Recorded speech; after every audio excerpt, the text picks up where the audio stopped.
Hey guys, tonight we're going deep into the strange, scratchy, feather-stuffed world of medieval Spanish pillows. You find yourself stepping into a long, stone corridor lit only by the flickering glow of fat, dripping candles. The air smells faintly of tallow and aged wool. Footsteps echo softly off the tiled floors as you move past carved archways and toward a wooden door that's swollen slightly with damp. Behind it lies a noble's chamber, quiet, drafty, and full of secrets that make the modern mattress aisle look like science fiction. In the center of the room sits a grand bed, high off the ground, draped in embroidered fabrics. On top, a pillow that crinkles faintly as you lean close. It's not your average memory foam. You press a hand into it and feel resistance. Something inside shifts like dry leaves, or perhaps goat hair. You're not quite sure yet. Despite what modern luxury bedding ads might tell you, not everyone in medieval Spain rested on clouds.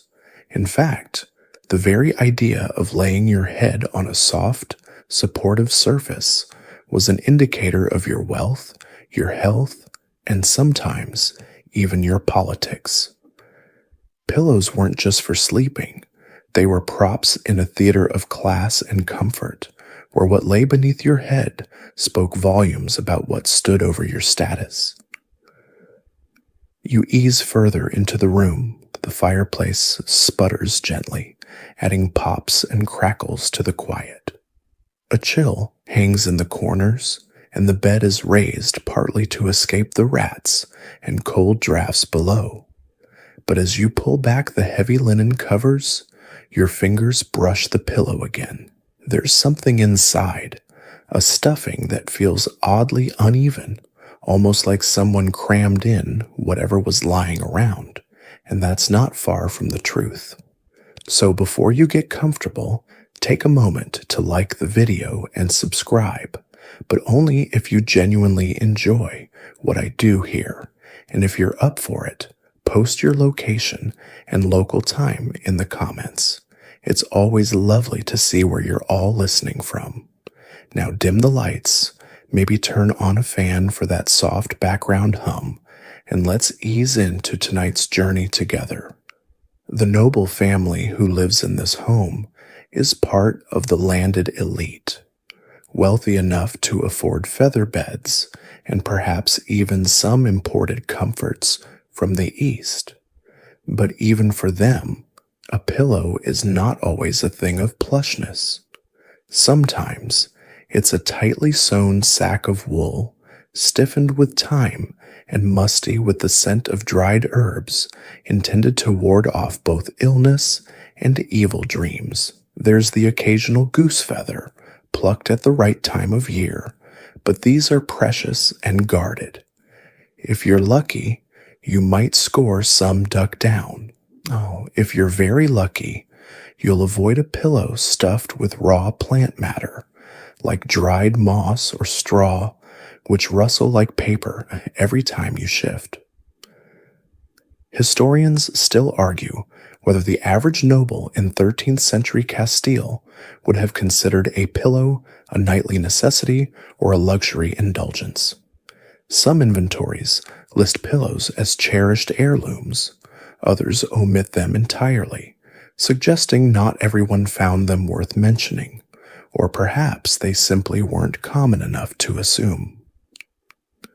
You stretch out a bit on the edge of the bed, careful not to disturb the embroidered bolster at the headboard. It's thick, tube-shaped, and filled with something dense. There's a faint smell, lavender and something else, maybe camphor. These scents weren't just for enjoyment.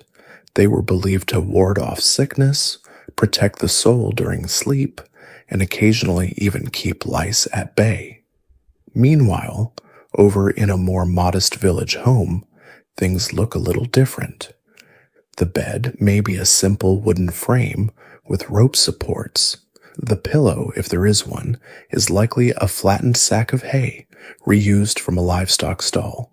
It's got personality, if not comfort. You lie back onto it and hear the soft crunch of dried grass. Not so much a pillow as a flattened bundle of rustic honesty. Still, it's better than nothing.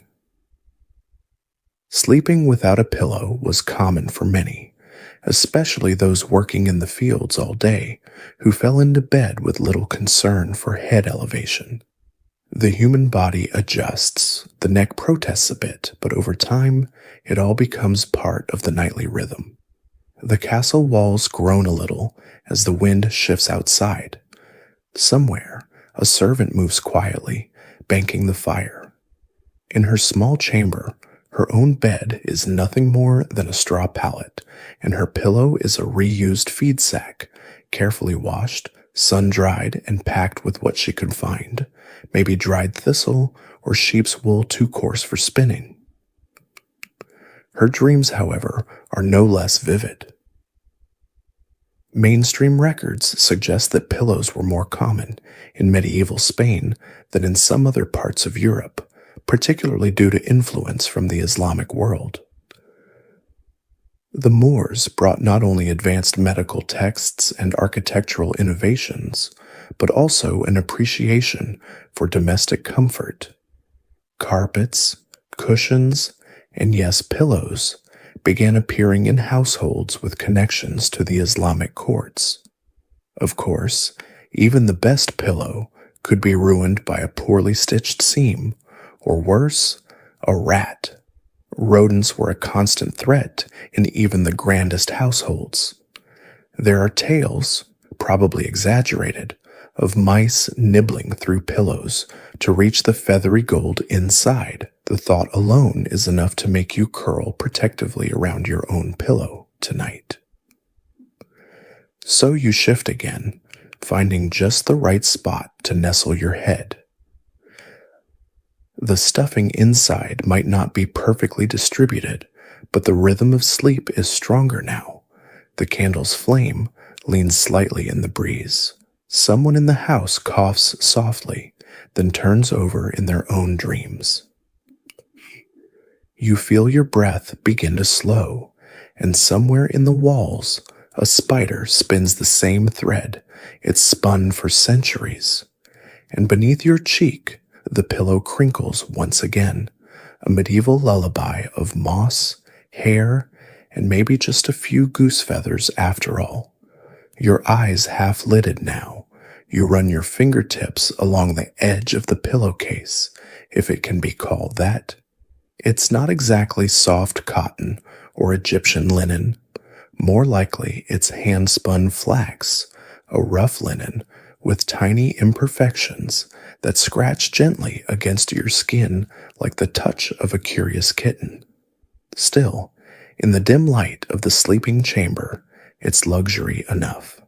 You roll slightly to your side, and the pillow shifts with you. Something shifts inside too, a soft slide of filling, not the even, puffy distribution you're used to, but pockets of density, little knots where something has clumped or gathered. That, right there, could be goat hair, or maybe the down from a particularly grouchy duck. You'll never know for sure, but you do start to wonder, what exactly did they stuff pillows with in medieval Spain? Goose down, of course, was the gold standard. Fluffy, insulative, and plucked with great care, ideally during the molting season, so as not to overly distress the goose, though let's be honest, the geese were not consulted. The result was a light, airy stuffing that cradled your head like a cloud dipped in a bird, but only the very wealthy, the kind who owned not just a goose, but several servants to manage said goose, could afford this feathery delight. Historians still argue whether goose-down pillows were widespread even among the elite. Some say yes, citing surviving royal inventories and household records that detail bedding sets with multiple layers of feathered cushions. Others argue that true down pillows were rare, often repurposed, and considered too valuable to waste on something as trivial as sleep. They were reserved instead for childbirth, illness, or impressing noble guests. If down was the top of the line, then horsehair and goat hair came somewhere in the middle. Hair-stuffed pillows were firmer, much firmer, and surprisingly resilient. You'd lie on one and feel supported, but never cradled, kind of like sleeping on a burlap sack filled with ambition. Goat hair was particularly popular in certain regions of Spain, especially those with deep herding traditions. It was harvested during seasonal shearing, cleaned with lye or ash, and aired in the sun for days, sometimes weeks, to remove any lingering odors. Then there were the improvised stuffings, dried mosses gathered from forest floors, flax sheaves, the woody leftovers after fiber extraction, scraps of wool deemed too coarse to spin, dried corn husks, even cattail fluff, if you lived near water and had the patience to harvest and dry it properly. You had to be resourceful, and let's be honest, a bit resigned. You can picture a tired matron stuffing an old pillow sack with whatever would keep the shape. A little thistle here, a bit of goat fleece there, a sneeze or two for good measure. But hey, it's soft enough. It's not about indulgence. It's about keeping your head off the cold planks and imagining, just maybe, that you live in a palace. Curiously, the type of stuffing often revealed much about a person's role in society. Clergy, for example, were expected to embrace discomfort as a form of humility. Their pillows might contain chopped straw, or even nothing at all, a folded cloak if you were lucky. But a wealthy merchant in Seville, he might trade silks by day and dream on crushed rose petals and goose down by night. Some records from 14th century Aragon suggest that urban households kept seasonal pillows, fluffier ones for winter warmth, and firmer, cooler bundles for summer nights. There's even mention of dual layered pillows, where the core was stuffed with firmer material and surrounded by a soft outer shell, a sort of medieval memory foam prototype, minus the chemical smell and ominous warranty. Of course, there's a certain irony in how the most comfortable materials often came from the least comfortable processes. Plucking down feathers wasn't glamorous work. It was itchy, tedious, and sometimes dangerous. Geese are not known for their gentle tempers. Entire communities sometimes revolved around the seasonal gathering of feathers, with children, elders, and the underpaid laboring through bins of fluff and dander. And then there's goat hair. Have you ever tried brushing a goat who doesn't want to be brushed? It's like trying to reason with a very furry, very stubborn philosopher. You'll get the hair eventually, but you'll also get headbutted and possibly chased around a hillside first. Yet people did it because comfort, even scratchy, middling comfort, was worth the effort. Tonight, as you sink deeper into the bedding, you can almost hear the bustle of a small-town workshop, the scraping of wool carders, the snip of scissors cutting open worn pillowcases, the muttered complaints of apprentices brushing goat hair into baskets. You imagine the smells: sour wool, damp straw, a whiff of lavender tossed in to pretend everything is clean. Quirky records from the time suggest that some pillow owners were, let's say, eccentric in their preferences. Warp. One 15th century Andalusian merchant supposedly slept only on pillows filled with softened olive pits. Another noblewoman swore by crushed chestnut shells, believing they aligned her dreams with moon phases. True? Possibly? Weird? Undeniably? Soft? Absolutely not. Back in your imagined chamber, the pillow beneath your head has shifted again. You give it a half-hearted fluff, really more of a resigned smush, and it settles slightly. Better. You breathe in the faint herbal scent, the scratchy comfort of bygone eras. Your room is quiet now. Outside, a breeze stirs the olive trees. Somewhere in the distance, a goat bleats, as if to say you're welcome. And inside, you drift a little deeper, supported, however unevenly, by whatever lies beneath the fabric. You wake just a little and shift your weight. The pillow beneath your cheek responds with a dull crunch, not painful, but oddly specific. That, friend, is the sound of straw, maybe some dried nettles, or maybe even the very popular and very questionable stuffing of the Spanish peasantry. Oat husks. Not exactly the stuff of dreams, but for most people in medieval Spain, it was this or nothing.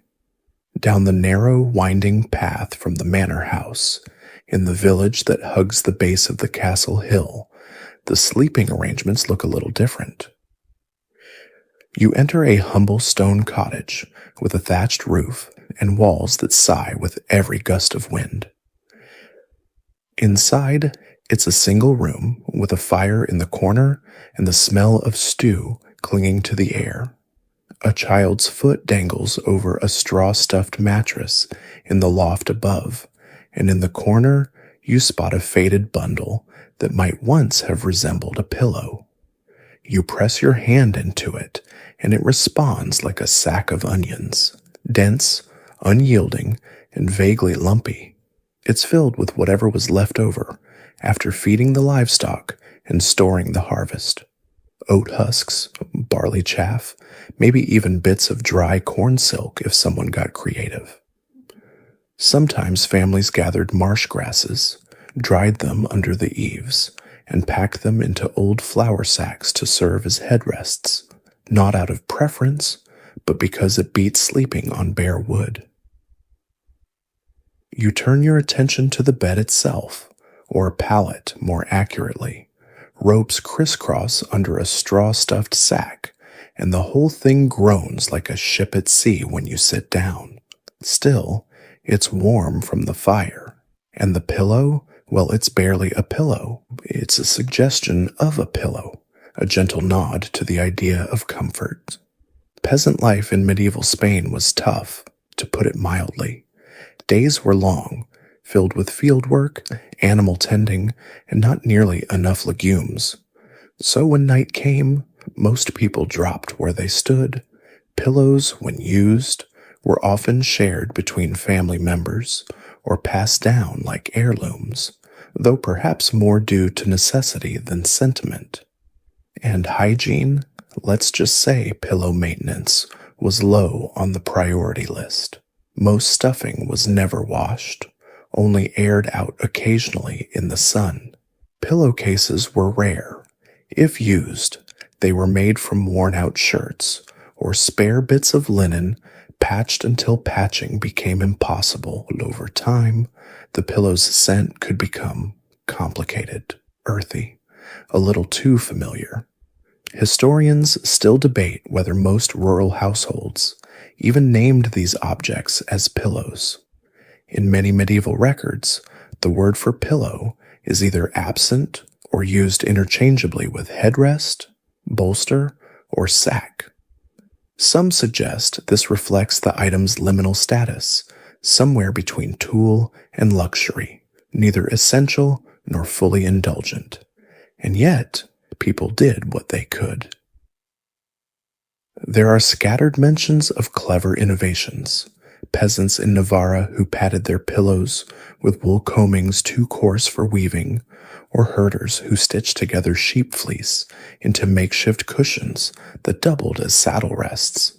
One 14th century account mentions a village priest who gifted a pillow filled with plum tree bark to a newlywed couple, claiming it blessed the dreams with clarity.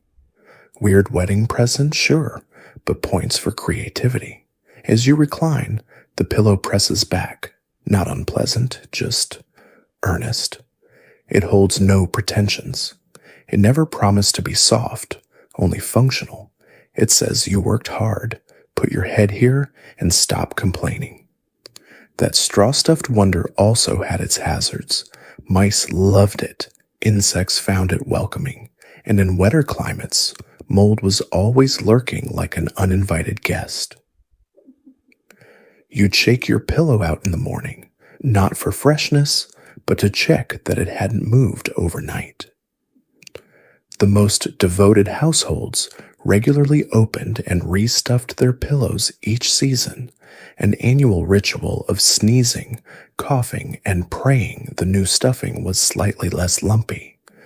In some regions, pillows were considered special enough to be stored during the day and only brought out at bedtime. Others kept them under beds or hanging from hooks on the wall, where they absorbed both smoke and storytelling. Over time, the pillow took on the scent of the household itself: wood smoke, stew broth, and occasionally goat. Open scholarly debate still surrounds the role of pillows in rural Spanish dowries. Some suggest they were included as symbols of comfort and domestic readiness. Others say they weren't considered valuable enough. A few odd records even describe pillowcases being embroidered with family symbols: chickens, wheat stalks, the occasional fish, before being gifted to a bride. It wasn't about fluffiness, it was about tradition, and maybe showing off one's stitching finesse. And let's not forget children. Young ones often didn't get their own pillows at all. They slept in piles, curled together like puppies, sometimes using a parent's coat or even an arm as a makeshift cushion. When they did get a proper pillow, it was often the cast-off from an elder, a rite of passage marked by hand-me-down stuffing and lumpy sincerity. You stretch a little, imagining the weight of such a pillow beneath your head.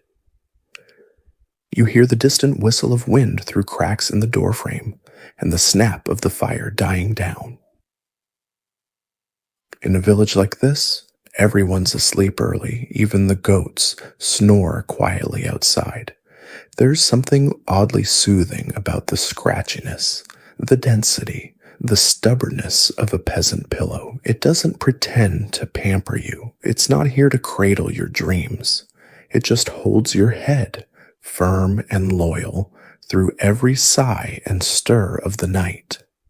As your body relaxes deeper into the imagined weight of that simple bedding, you start to appreciate the honesty of it. There are no frills here, no scented inserts, just straw, husk, and hope. And somehow that's enough. You shift again, and this time the pillow lets out the faintest pop, like a kernel of something dry, repositioning deep inside. Not a modern squeak, not the slow give of latex or gel, but the dusty rearrangement of nature. You imagine your cheek pressed gently into a tightly packed sack of barley straw, the stalks breaking into soft submission under the weight of your dreams. But as you drift on this rustic cushion, another thought peeks through. Was a pillow always just about comfort, or did it ever mean something more? Let's talk about the pillow tax that wasn't, or, to put it more accurately, the idea that pillows represented such extravagance in certain medieval cultures that taxing them may have seemed reasonable. In truth, no surviving Spanish law explicitly taxed pillows, but wouldn't it have been fitting? After all, these weren't mere sleeping tools. They were objects of status, visible signs of softness in a world that prized endurance. In 13th century Castile, nobles often listed their pillows in household inventories, not just out of practicality, but pride. A pillow filled with imported down or wrapped in dyed silk from Almeria was like owning a golden goblet or an ornate belt buckle. It said, "I sleep softer than you do." If you could afford to sleep with your head on something other than your elbow, you'd earned a certain right to be smug. Meanwhile, in many homes, a pillow wasn't displayed casually. It might be brought out for guests, especially important ones, carefully fluffed and perfumed before being laid out on a bed in the guest chamber. The act of offering a pillow, in some social circles, was equivalent to pouring someone the finest wine. It was an invitation into comfort, into gentility. It whispered hospitality in goat hair tones. This is where things start to get interesting, because comfort in the medieval world was political. The church, for instance, had strong opinions about softness. Monks were known to shun pillows entirely, regarding them as instruments of temptation, agents of sloth and indulgence. To sleep well was to risk dreaming vividly, and to dream vividly, well, that was dangerous territory. Visions could come from God or from less reputable sources. Let's see. Historians still debate the extent to which pillows were considered a soft sin. In monastic rules written for the Order of Saint Benedict, for example, there's plenty of attention paid to sleeping arrangements, but rarely to the specifics of pillows. Still, the silence might be telling. When in doubt, assume the answer is, harder is holier. That didn't stop people from finding workarounds. Some monks padded their wooden headrests with rolled cloth. Others borrowed bolsters from infirmaries when they weren't being watched.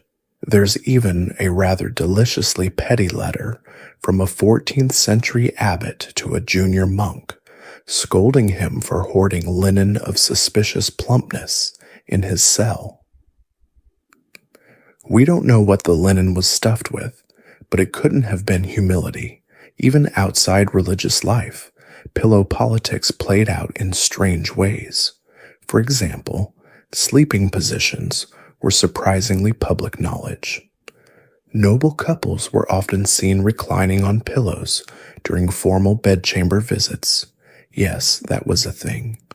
With visitors and courtiers stopping by to discuss matters of estate, while their hosts lounged awkwardly on velvet bolsters. A little like taking business calls while lying in your PJs, but with more embroidery. And if you were especially rich or ambitious, you might stage your own symbolic pillow portrait. These were not paintings of pillows per se, but depictions of the subject reclining on one, sometimes mid-thought or mid-nap. It implied ease, confidence, and most importantly, leisure. A well-pillowed noble was one who wasn't scrambling to survive. He had time to dream, to contemplate, to own silk. There's even an obscure tale from a court in Zaragoza where a minor noble was mocked for having a pillow that collapsed under his head mid-feast. This wasn't just a funny accident. It was interpreted as an omen of political weakness. You can imagine the awkward scramble, the poor man's ears going red, while courtiers exchanged glances like, his feather supplier clearly isn't unionized. You lie there now, head tilted, imagining the pressure of sleeping in such a social spotlight. Not only must your pillow be filled correctly, it must also look important. The right shape, the right texture, the right smell. Speaking of which, aromatics were often added to pillows at this level. Dried orange peel, cloves, and rose petals were common among the nobility, not just for pleasant dreams, but to signal refined taste. A well-scented headrest implied a well-tended mind. Of course, the scent didn't always last. There's at least one documented incident of a noblewoman in Leon who became convinced her pillow had been cursed after it began to smell of vinegar. And turns out it had absorbed the spill from a servant's clumsy elbow at dinner. But superstitions being what they were, the pillow was burned, ceremonially, and the bed frame sprinkled with holy water, just in case. That's the strange dual life of the medieval Spanish pillow. It was a tool and a treasure, a private comfort and a public statement. You didn't just lay your head down, you announced it, you curated it, and if it flattened too quickly, you found someone to blame. You curled deeper into your imagined cushion, the weight of soft absurdity pressing gently into your thoughts. It no longer matters what it's stuffed with, only that it holds your head, keeps you anchored, and tells the world, however silently, yes, I rest, because I can. And as the candle gutters low and the air grows still, the pillow remains, quiet, slightly uneven, but undeniably yours. You stay nestled there, cheek pressed into history's oddest cushion, and slowly the scent of something unfamiliar begins to waft from the seams, not the dry, barn-like note of straw or the dusty comfort of wool, but something sharper, resinous, floral, maybe even a little medicinal. Welcome to the part of the story where Islamic Spain brings its fragrant influence into the bedroom. By the early medieval period, Spain, especially the southern regions of Al-Andalus, was a cultural crossroads. The Islamic caliphates, beginning in the 8th century, introduced not just new sciences, foods, and architectural flourishes, but also new standards of personal comfort. Pillows were no exception. You wouldn't just stuff a sack and call it a day. You might scent it with frankincense, pack it with calming herbs, or embroider it with verses from the Quran. You roll slightly, and in this imagined room, you're no longer in a drafty Castilian tower, but in a tiled Andalusian bedroom where the walls are cool to the touch and the air carries the whisper of citrus orchards. The pillow beneath your head is a rectangular treasure, stuffed, yes, with feathers or wool, but also lined with a sachet of dried herbs stitched into the seam, saffron, chamomile, lavender. In medieval Spain, pillows were more than just soft. They were medicinal. You might stuff certain plants inside to calm a cough, ward off bad dreams, or even prevent pestilence. Herbal pillows weren't a spa novelty. They were a practical defense. Historians still debate which aromatic recipes were most common in domestic life versus those reserved for apothecaries or the nobility. Some say that only wealthy households had access to spices like cinnamon or cloves, imported at great cost from across the Mediterranean. Others argue that simple herbal blends, in thyme, sage, and crushed bay leaves, were used by anyone who had a garden and a bit of curiosity, and the blends were purposeful. Saffron, for instance, was thought to enhance mood and even promote spiritual clarity. It was expensive, yes, but in small quantities. A family might save it for a pillow used during illness or grief. You'd press your cheek against the fabric and inhale something that whispered, everything might just be okay. In fact, so closely were certain scents tied to emotional and physical well-being that pillow stuffing began to reflect the seasons. In winter, warming herbs like cloves, cinnamon bark, and dried ginger root. In summer, cooling agents like mint or crushed rose petals. The goal wasn't just sleep, it was balance, comfort tailored to the environment. There are even records of scented pillows being prescribed by physicians. One 12th century medical text from Cordoba recommends a dream pillow for melancholy sufferers, which included marjoram, poppy seeds, and a pinch of powdered ambergris. That last one, in case you're wondering, comes from the digestive system of a whale. It smells surprisingly pleasant, or so they say. You inhale again. The scent is subtle, not overwhelming. A background note, like the memory of a perfume once worn by someone you barely remember. It clings gently to the fabric, layered over time, not sprayed on hastily. There's thought here, there's care, but the pillow was also protection. In a time when dreams were regarded as messages, sometimes divine, sometimes diabolical, it made sense to stuff your pillow with herbs that claimed to ward off evil. Rue, for instance, was often tucked into the corners of bedding to deter nightmares.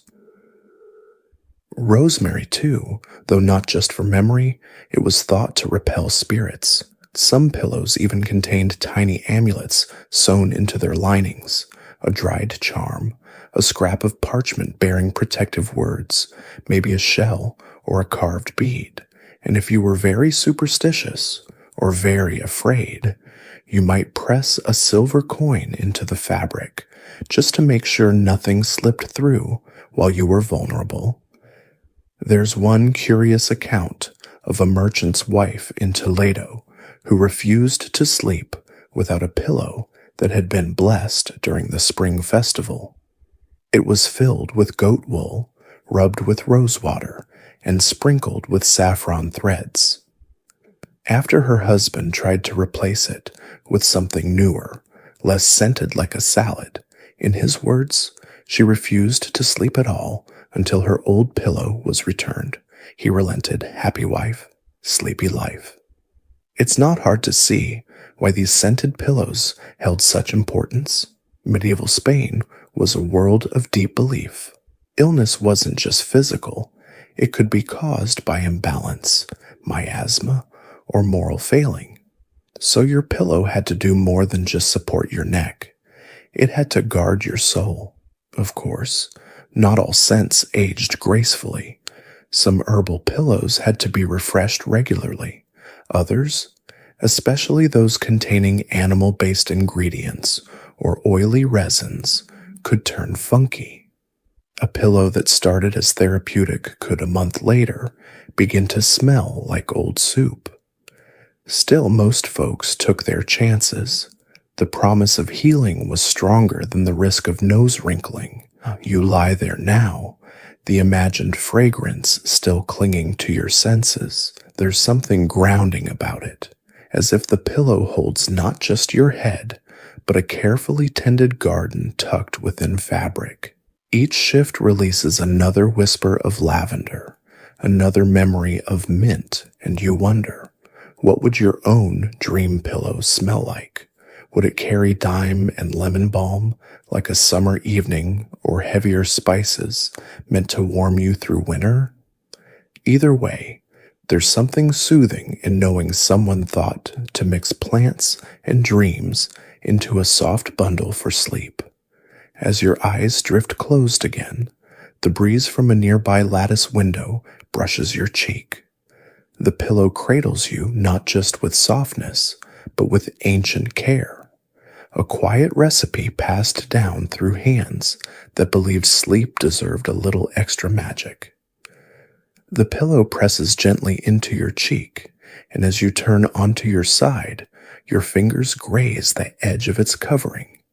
It's smooth, but not silky, something sturdier, like tightly woven cotton or perhaps fine linen. You pinch it slightly between thumb and forefinger, and the texture gives you away. This is no simple homespun rag. This is velvet, and not just any velvet. Deep red with a faint shimmer where candlelight meets its surface. Thick, lush, and stitched with a thread that likely cost more than a farmhand's winter wages. This isn't your pillow. It's a royal pillow, or at least one made for a very particular class of sleepers, the elite of medieval Spain. As you press your head back into its opulent surface, it becomes clear. The pillows at this level weren't just for sleeping, they were statements, draped in wealth, draped in authority, draped in the kind of soft power that only velvet can convey. In noble houses and royal courts, the pillow was often more visible than you might expect. not hidden beneath layers of bedding, but perched atop the covers. Bolsters, neck rolls, side pillows, ceremonial cushions, all carefully arranged as part of the sleeping chamber's design. To step into a chamber like that was to be subtly told, here rests someone important. It's one thing to rest your head on goat hair, and quite another to rest it on velvet stuffed with swan down and laced with perfume. Historians still argue whether Spanish royalty preferred embroidered pillows with heraldic symbols or more subtle imported patterns from the East. Both show up in surviving inventories. Some suggest that royal children were gifted pillows at baptism, often packed with specially chosen herbs and wrapped in white silk. Others point to evidence that noble brides included lavish pillows in their dowries, decorative ones meant to live untouched, admired like jewels laid across a bed frame. But even beyond royalty, pillows had their place in noble rituals. Imagine a wealthy merchant's wife preparing a guest chamber. The pillowcases she chooses are sewn with gold thread and edged with scalloped trim. The stuffing, a blend of wool, feathers, and, if rumors are true, a few sprigs of dried lemon verbena for freshness. And to sleep on such a pillow is to enter a dream already colored by wealth. And then there's the fabric itself. Velvet was a favorite, but not the only option. Satin, brocade, even dyed linen were all used to signal luxury. Embroidery was not just decorative. It told stories, marked family lineages, hinted at religious devotion. You might see stitched fleur-de-lis, guardian angels, or abstract Moorish patterns that hinted at deeper cosmopolitan tastes. The pillow became a canvas. You reach up and trace an imaginary design along the seam of your pillow now, perhaps a tiny golden hawk, mid-flight, wings outstretched, not because it's practical, but because someone wanted it there, for beauty, for pride, maybe just to impress a visitor. Of course, this level of splendor had its challenges. Velvet pillows were delicate and expensive to clean. Feather stuffing clumped over time, sunlight could fade dyes, and even the gentle oils from one's hair could dull the fabric. That's why many nobles had separate display pillows and sleeping pillows, one to impress, one to actually snore on.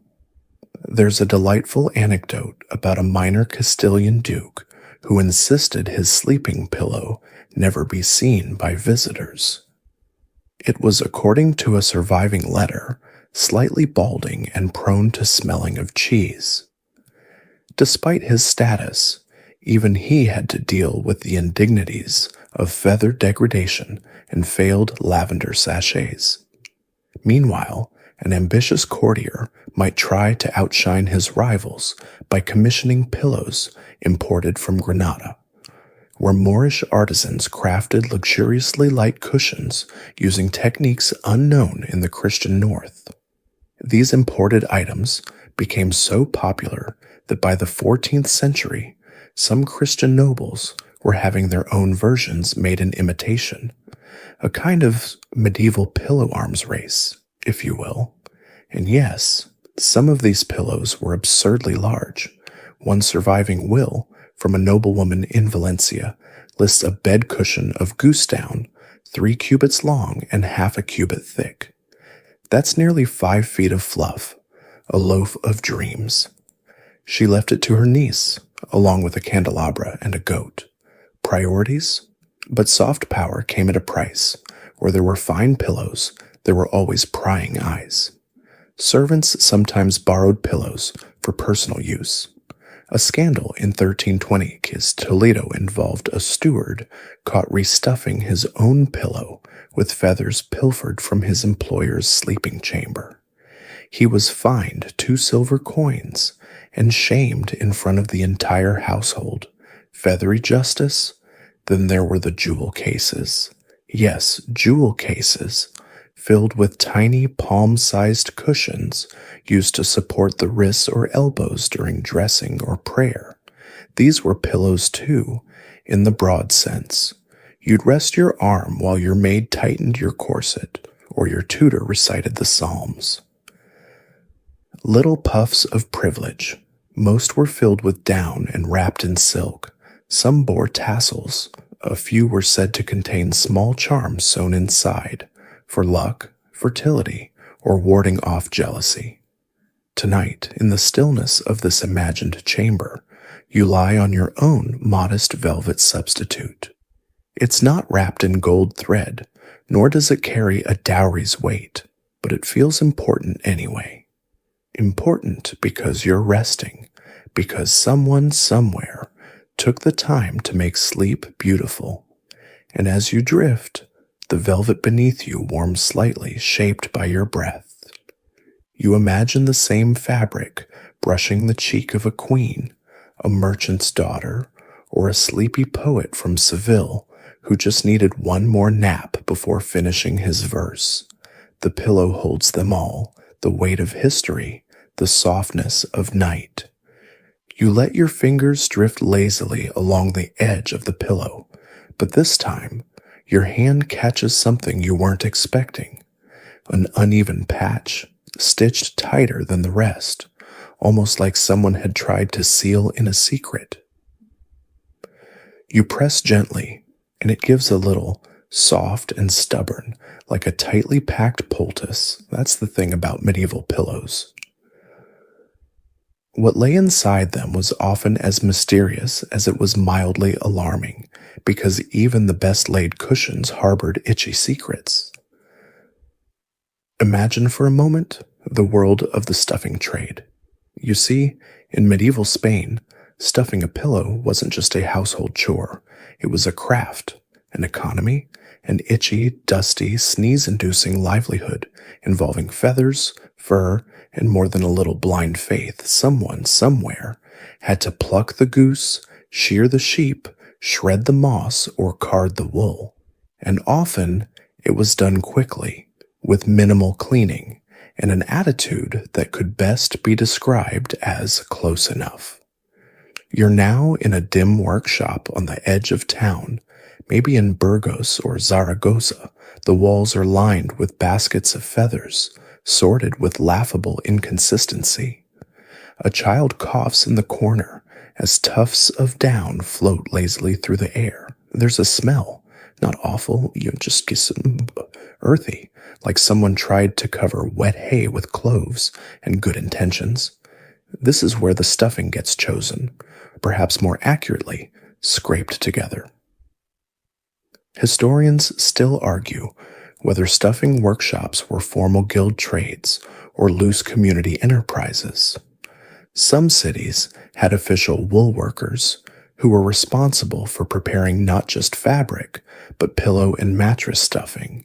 Others relied on itinerant workers, stuffers who traveled from home to home, bringing with them bundles of raw materials and stories that often outlasted their stitching. These weren't glamorous jobs. If you've ever handled raw feathers, you'll understand. They're pokey, they cling to everything, and if not cleaned properly, they retain the faint but unmistakable scent of their former owner, which, spoiler alert, is rarely appealing. Goat hair was even worse. Sure, it was resilient and warm, but it had to be sorted from the coarse outer hairs and combed repeatedly. One wrong snip, and you had a pillow that smelled like barnyard for eternity. And yet, people accepted it, not because they loved the smell of lanolin and poultry, but because that was the system. You made do, or if you had coin, you hired someone who claimed to do it better. Enter the house pillow fluffer.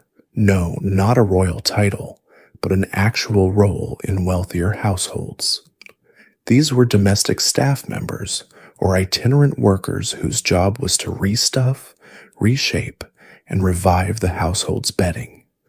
Every few seasons, sometimes more often if illness struck, pillows were cut open, emptied, and restuffed. It was part hygienic practice, part ritual, and entirely unpleasant. One noblewoman in Valencia was said to schedule her pillow reshufflings around feast days, believing that freshly plumped bedding brought good dreams. Another aristocrat wrote of a dedicated pillow seamstress who traveled with her from estate to estate like a personal fluffing consultant. That woman's fingers, reportedly, were calloused like a goat's knee and twice as nimble. But not all restuffing was above board. Feather theft was real. Itinerant stuffers were sometimes accused of pilfering high-quality down and replacing it with moss, rag bits, or processed hay.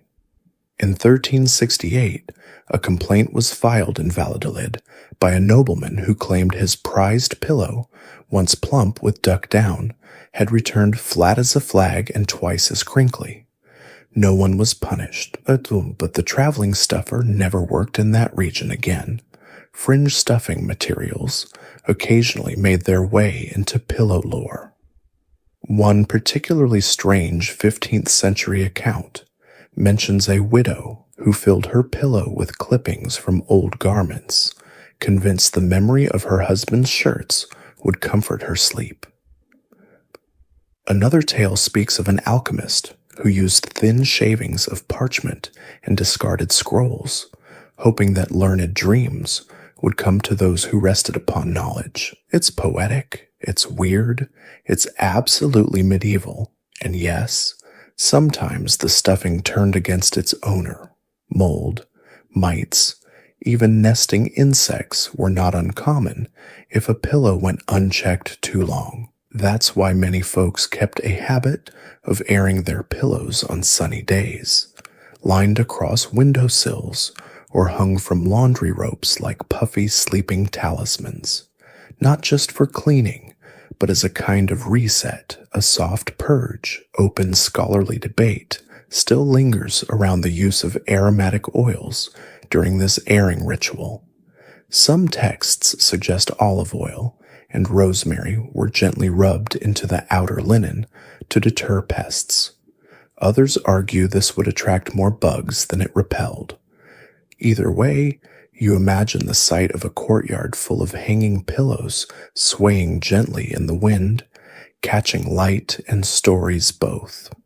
You return now to your own imagined cushion. You press your cheek into it again, and beneath the softness, you think of the hands that filled it. Someone gathered, someone stitched, someone probably coughing through a face full of feathers, made this for someone else's peace. It may not be clean by modern standards, but it is real, honest, a little itchy, a little odd, and strangely comforting. Because when you think about it, sleep has always been this shared thing. We rest on the labors of others. Literally, every pillow tells a story, not just of what it holds, but who once held it. You nestle in deeper, hearing the soft stew of your own breath against the linen. Maybe it smells faintly of time. Maybe there's a rogue quill poking your ear, but you don't mind. You're still supported, dreaming on a foundation built by generations of sleepy, stubborn, stuffing-streaked hands. You're lying still now, drifting between thoughts, when you hear a knock, soft, persistent, like the memory of someone tapping gently on the edge of your dream. The door creaks open, and a figure steps into the room. Not a noble, not a servant, but something in between. A little hunched, dust-covered, and dragging a large sack slung over one shoulder. Meet the itinerant pillow puffer. You watch as he unrolls his tools, bone needles, faded threads, a strange wooden paddle, and what looks suspiciously like a long comb designed to untangle wool, or maybe lies. This was the traveling artisan who brought comfort to villages and cities alike, one pillow at a time. So itinerant fluffers, also known in some regions as almohadleros, moved from home to home offering their services. Their job? To breathe life back into flattened bedding. With a few quick stitches, some light beating, and a sack of mystery fluff, they'd make your old pillow feel new again, more or less. They were equal parts craftsman and storyteller, arriving in town with a donkey, a cart, and more gossip than stuffing. They'd set up shop near a market square or right in front of your house. For a few copper coins and maybe a scrap of bread, they'd open your cushion like a surgeon, shake out the tired fillings, and patch the holes stitched by years of tossing and turning. Historians still argue how standardized this role actually was. Some sources suggest there were licensed fluffers in the larger cities of medieval Spain, especially in cosmopolitan hubs like Toledo or Cordoba. Others believe these workers were more informal, drifting tradesmen who combined pillow maintenance with tasks like mending clothes, sharpening shears, or selling herbal remedies. You watch now as the puffer takes your pillow, imaginary as it may be, and begins his ritual. He opens a side seam with practiced fingers, pulling out the clumped and slightly matted filling. There's a brief puff of dust. You cough once, then smile. It's part of the charm. He lays the filling on a clean cloth and begins to beat it gently with a flat wooden paddle, lifting it into the air with little flurries of his hand. He's not just redistributing feathers, he's coaxing them, untangling their grudges, giving them room to breathe again. While he works, he hums softly, and between verses he tells stories about the merchant who wanted his pillow filled with cinnamon bark to attract business, about the widow who claimed her dreams were haunted until he replaced her feather stuffing with cotton rags and rosemary, about the goat who followed him for 3 towns because it thought he still had fleece. There's even a tale about a nobleman who tried to cheat a puffer out of his wages. That nobleman woke up the next morning with a pillow so overstuffed it lifted his head 3 inches higher than his shoulders. Couldn't move his neck for a week, the puffer says with a grin. Quirky as they were, these fluffers served a real purpose. In a time when hygiene was hit or miss, a refreshed pillow was no small luxury. Removing old fillings prevented infestations, improved airflow, and, at least in theory, made dreams sweeter. Some puffers even claimed they could tell fortunes based on the pattern of matted wool or the way feathers lay. Pillow augury. You won't find that in modern thread counts. One recorded incident in Aragon involves a puffer who traveled with his daughter, a quiet girl who embroidered simple designs on the patched pillowcases. Some of her work survives, and historians marvel at the precision of her stitching.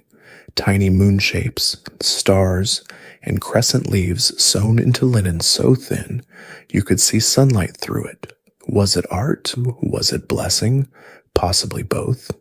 Of course, not all puffers were noble-hearted. Some were conmen. They'd swap out high-quality down for chopped flax or poorly dried reeds. One 15th century complaint from Salamanca describes a traveling fluffer who spoke as a priest but stuffed like a criminal. He disappeared before dawn, leaving behind 4 pillowcases packed with what turned out to be poultry feed. Open scholarly debate continues about how these fluffers advertised themselves. Did they shout, ring bells, or did they simply arrive, word of mouth doing the work? Some suggest they marked their carts with small hanging pillows as a sign of their trade. Others claim they wore feathers tucked behind their ears, not unlike a sleepy troubadour. You watch your puffer finish his work now. He stitches the seam with thread that's been waxed to resist moisture. He pats the pillow twice, then hands it back to you with a little bow and a wink. He'll sleep tonight under a canopy of stars and horse blankets, with his own sack of patched feathers beneath his head, and tomorrow he'll move on.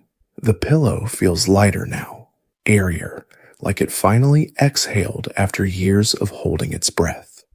You press it beneath your head and feel a soft rustle, a sigh of old dreams, fluffed back into shape.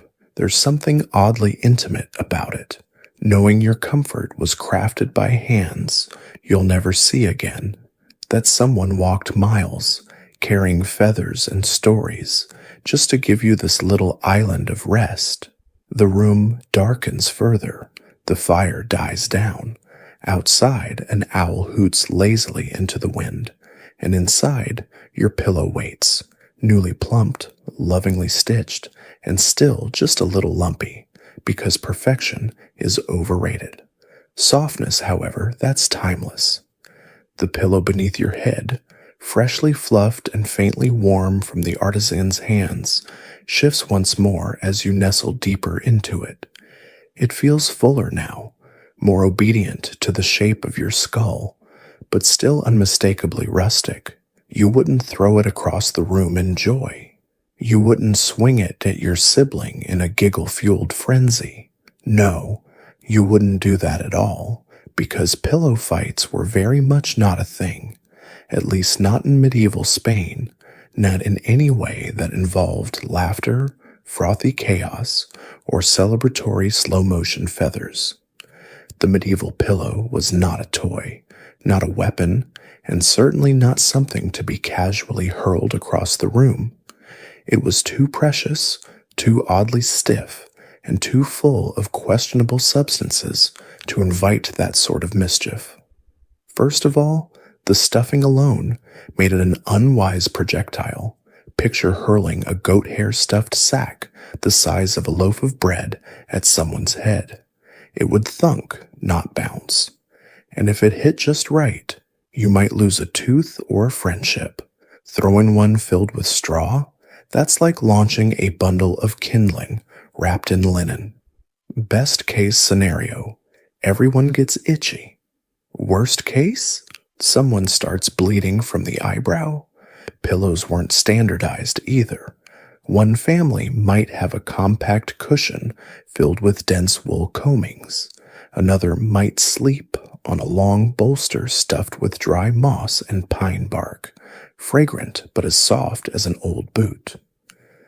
These things weren't designed for flight.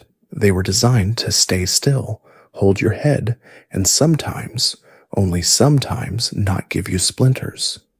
Still, the idea of a medieval pillow fight is fun to imagine. You picture a candlelit dormitory of squires sneaking into a playful battle, but instead of giggles, there are bruises. Instead of flurries of feathers, there are scoldings from a weary knight who reminds them that those pillows cost more than their monthly wages. Historians still debate whether children in noble households were ever allowed such moments of reckless fun. Some argue that noble children had more freedom than we assume, and that light-hearted scuffles, albeit with safer props, were not uncommon. Others insist the discipline and decorum of elite upbringing extended to bedtime, where the only acceptable sounds were quiet whispers and the faint scratching of wool against linen. And yet, across rural households and bustling towns, there's little to suggest that pillows were ever viewed as tools of chaos. Quite the opposite. They were often heirlooms, passed down from generation to generation. Throwing one at your sibling would have been like tossing your grandmother's best shawl in a mud puddle. You just didn't. That said, medieval children did play, just not with pillows. In southern Spanish villages, kids would roll hoops, race chickens, and build crude dolls from rags and sticks. In wealthier homes, Toy soldiers carved from bone or dolls dressed in miniature tunics were common. Games were played with stones, dice, and occasionally their own shoes. But the pillow? The pillow was off limits. It wasn't fun. It was furniture and borderline sacred. There is a quirky reference from a household account in 14th century Valencia where a servant complains that the young master uses his sleeping cushion as a shield in battle with the broom. Whether this was metaphor or literal is unclear, but it supports the idea that at least one boy saw a pillow as more than just a place for dreams. It also supports the idea that someone got in trouble for it. Pillowcases were another reason for restraint. Many were elaborately embroidered, especially in homes with Moorish or Jewish influence. In some families, pillowcases were part of a young woman's dowry, decorated over years with careful, patient stitching. The initials of the bride and groom, religious symbols, patterns of almond blossoms, or geometric lace. These weren't decorations for the sake of flair. They were memory, status, sentiment. So, again, not something to whip at your cousin's face in the middle of the night. Some pillows, particularly the larger bolsters, used along shared beds, were stuffed so densely they barely bent at all. These were placed to support multiple sleepers. Imagine a family of 4 sharing a mattress with a single long cushion running the width of the bed.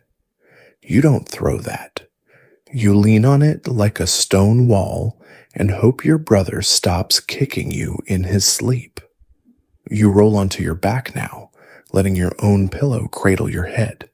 It is not projectile ready. You appreciate that. Its purpose is simpler, quieter. To hold your thoughts, to absorb your daydreams, and gently press them into sleep. If someone had started swinging this around in a medieval household, they'd likely have earned a few stern words and possibly a few hours scrubbing chamber pots. Still, you smile because it's nice to imagine the alternative, a world where even the scratchiest moss-filled pillow becomes a thing of joy. A world where sleep is play, where feathers fly and laughter rings across candlelit halls. But no, that's not this world. Not yet. In this world, you drift softly into the calm. The pillow beneath you holds steady. Not too soft, not too firm. Just enough to remind you that comfort in the past was hard-earned, respected so rare. You close your eyes again, and maybe, just maybe, you dream of a pillow fight, one where no one gets bruised, one where even the goat hair pillows feel like clouds, the medieval version of a miracle. Your dream wanders from airborne pillows and mischief, and when your eyes flutter open again, just slightly, you find yourself in a very different kind of chamber. The air is still, heavy with the faint aroma of wax and old wood. The floor beneath the bed is stone, cold, and worn. Candles flicker in iron sconces, but they aren't bright. They glow like softened moons. You're in a monastery. Gone are the velvets, the gold-threaded embroidery, the perfume-stuffed cushions of the nobility. Here, sleep is sparse, sacred, and thoroughly unfluffed. You glance at the bedding. The pillow, if it even qualifies, is a tightly rolled bundle of coarse cloth, perhaps folded once or twice, and set with care beneath a monk's tonsured head. This is what passes for comfort in the cloister. Monastic rules were clear, especially under orders like the Benedictines or Cistercians. Sleep wasn't indulgent. It was a necessity, yes, but also a test of humility and self-restraint. A monk was not to pamper himself, nor his body, and certainly not his neck. Historians still debate the extent of bedding allowances across different orders. Some monasteries permitted simple wool-stuffed bolsters. Others allowed folded mantles or thin mats made of straw. A few took the hard line, pun intended, and forbade pillows entirely. Sleep, they reasoned, should not lead to sloth, and yet practicality has always found its way into asceticism. Records from a 12th century monastery in Leon describe headrests of folded cloth, exchanged monthly and laundered in ash water. There's also a delightful side note mentioning a monk who secretly added sheep's fleece to his cloth for the sake of a sore shoulder. He was chastised but not expelled. Mercy, like stuffing, comes in many forms. You lie back now on your own monastic pillow. Imagine it as a folded robe, heavy with use, but warm from the body heat of someone who woke at midnight for matins. The pressure against your head is firm, maybe too firm, but you adjust, the mind adapts, even when the neck protests. Nuns, too, faced similar austerity. In convents, bedding varied slightly based on the order, region, and the local bishop's opinion on softness. Some allowed pillows of wool or hay. Others insisted on nothing but folded veils or wooden blocks. Yes, wooden blocks, particularly in certain mystical sects where suffering was seen as a path to deeper communion. There's one story of a nun in Burgos who slept on a carved cedar log for most of her adult life. She claimed it kept her dreams clear and chaste. You, meanwhile, try imagining this cedar log beneath your own head and decide your pillow, even in its medieval imperfection, is suddenly magnificent. Still, the monastic world wasn't entirely free of comfort. Infirmaries, where sick or elderly monks rested, had softer bedding, not luxurious, but serviceable. There, woolen bolsters were sometimes stitched with chamomile or rose petals. These rest pillows were a kind of permitted grace, a way to ease suffering without indulging it. You can almost picture the old monk sighing as he sinks into the slight give of fleece. Open scholarly debate remains about the rules surrounding these infirmary pillows. Were they shared? Was the stuffing reused? Was there a hierarchy of fluff, where the abbot received the most support, while the novices endured mere bundles of rags? Surviving documents don't say, but knowing people probably. And then there's the rarest exception of all, the pilgrimage pillow. In some orders, monks who traveled long distances were allowed to bring a travel roll, a narrow cushion strapped to their satchel, often stuffed with sheep's wool and tightly bound in waxed cloth. This wasn't for comfort, but for necessity. Sleeping rough on the road meant exposure, dampness, and rocks. A thin pillow, in this case, was more about spine protection than indulgence. You shift again, feeling the imagined weight of that travel roll behind your head, knotted and dense like a sack of oats. It's not cozy, but it's loyal. It stays where you place it. It doesn't betray your neck at 3 a.m. with a rogue lump or runaway tuft. And there's something peaceful about this simplicity. No flashy embroidery, no feather theft, no scent sachets tucked in seams, just cloth and faith, and maybe a bit of stubbornness. You lie there in the quiet of the imagined cloister as the candlelight flickers against stone walls. A monk passes silently down the hall, sandals whispering against the floor. He doesn't glance in your direction, but somehow you feel blessed anyway. Not every pillow needs to be soft to carry you into dreams.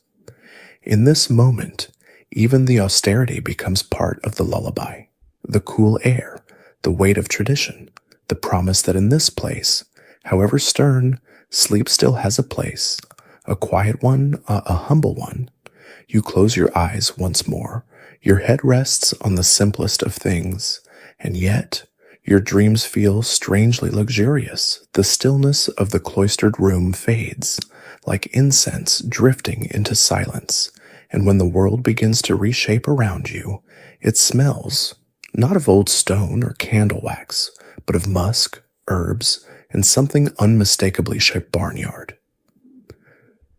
You're in a bedroom again, but it's not monastic or noble. It's somewhere in between, a farmhouse perhaps, or a merchant's upper room, humble but not poor, and at the head of the bed so lies something curious, not a bundle of cloth, not a padded roll, but a plump pillow that feels almost luxurious until you get a little closer.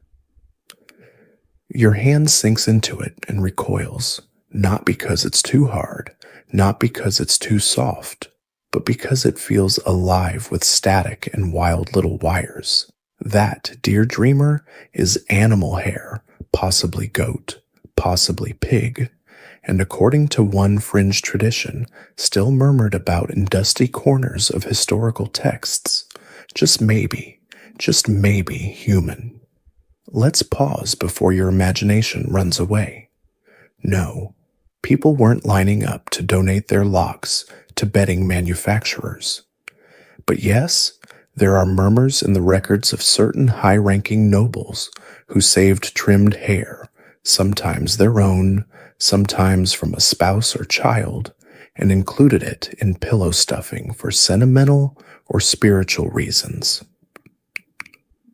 Historians still argue whether these were actual practices or the half-myths whispered between generations, but one thing is certain: animal hair was far more common, and it came with baggage. Goat hair, especially from Angora or local Spanish breeds, was a popular filler. It was warm, firm, and long-lasting. Unfortunately, it also had a tendency to poke, clump, and cling to moisture. That meant a pillow might start off comfortable and become, over time, a misshapen sack of itching and sneezing. Still, it beat straw. Pig hair was less common, but occasionally used in blended fills. It was wiry, not particularly springy, and often reserved for the lower bolsters of beds, more like mattress pads than true pillows. The smell, if not carefully treated, could be described charitably as earthy. Less charitably, that faint aroma of rainy livestock on market day. Then there's horsehair. Now we're getting somewhere. Horsehair was prized for its resilience and spring. Cleaned and combed, it made for a surprisingly supportive cushion. You didn't sink into it so much as rest upon it, like lying on the surface of a lake that doesn't quite trust you. Some enterprising pillow makers blended horsehair with bits of wool or feathers for a balance of give and structure. A pillow like that could last for decades, though you'd likely curse it on cold nights when it became stiff, or on humid ones when it soaked up every drop of air. As for the human hair rumors, well, in a 15th century account from Segovia, there's mention of a noblewoman who collected her children's hair from brushings and stored it in small muslin sacks. Whether these ended up in her pillow or were saved for some form of keepsake, no one knows. A traveler's journal from the same era describes a pillow that felt like it contained 100 soft threads twisted in memory, which is poetic enough to raise eyebrows. Hair, after all, was seen as a vessel of the self. It carried essence, energy. If you believed strongly enough, stuffing a pillow with the hair of a loved one might keep them close, even in sleep, especially in sleep. But let's steer back to the more common realities. Pillows filled with animal hair were not just practical, they were sustainable. Wool clipped from sheep in spring, goat hair gathered from combs after brushing, horsehair cut during grooming, all were repurposed, nothing wasted, and that's the strange beauty of it. You slept, literally, on the rhythm of your animals. Your flock fed you, clothed you, and cradled your head as you dreamed. Of course, there were problems. Hair pillows, if not carefully maintained, attracted all sorts of pests, mites, gut fleas, sometimes even tiny beetles that made disconcerting sounds at night. Saw hence the tradition of regular airing. Pillows would be laid on stones in the sun, beaten gently with willow switches, then brushed and fluffed before being returned to the bed. This ritual often fell to younger members of the household.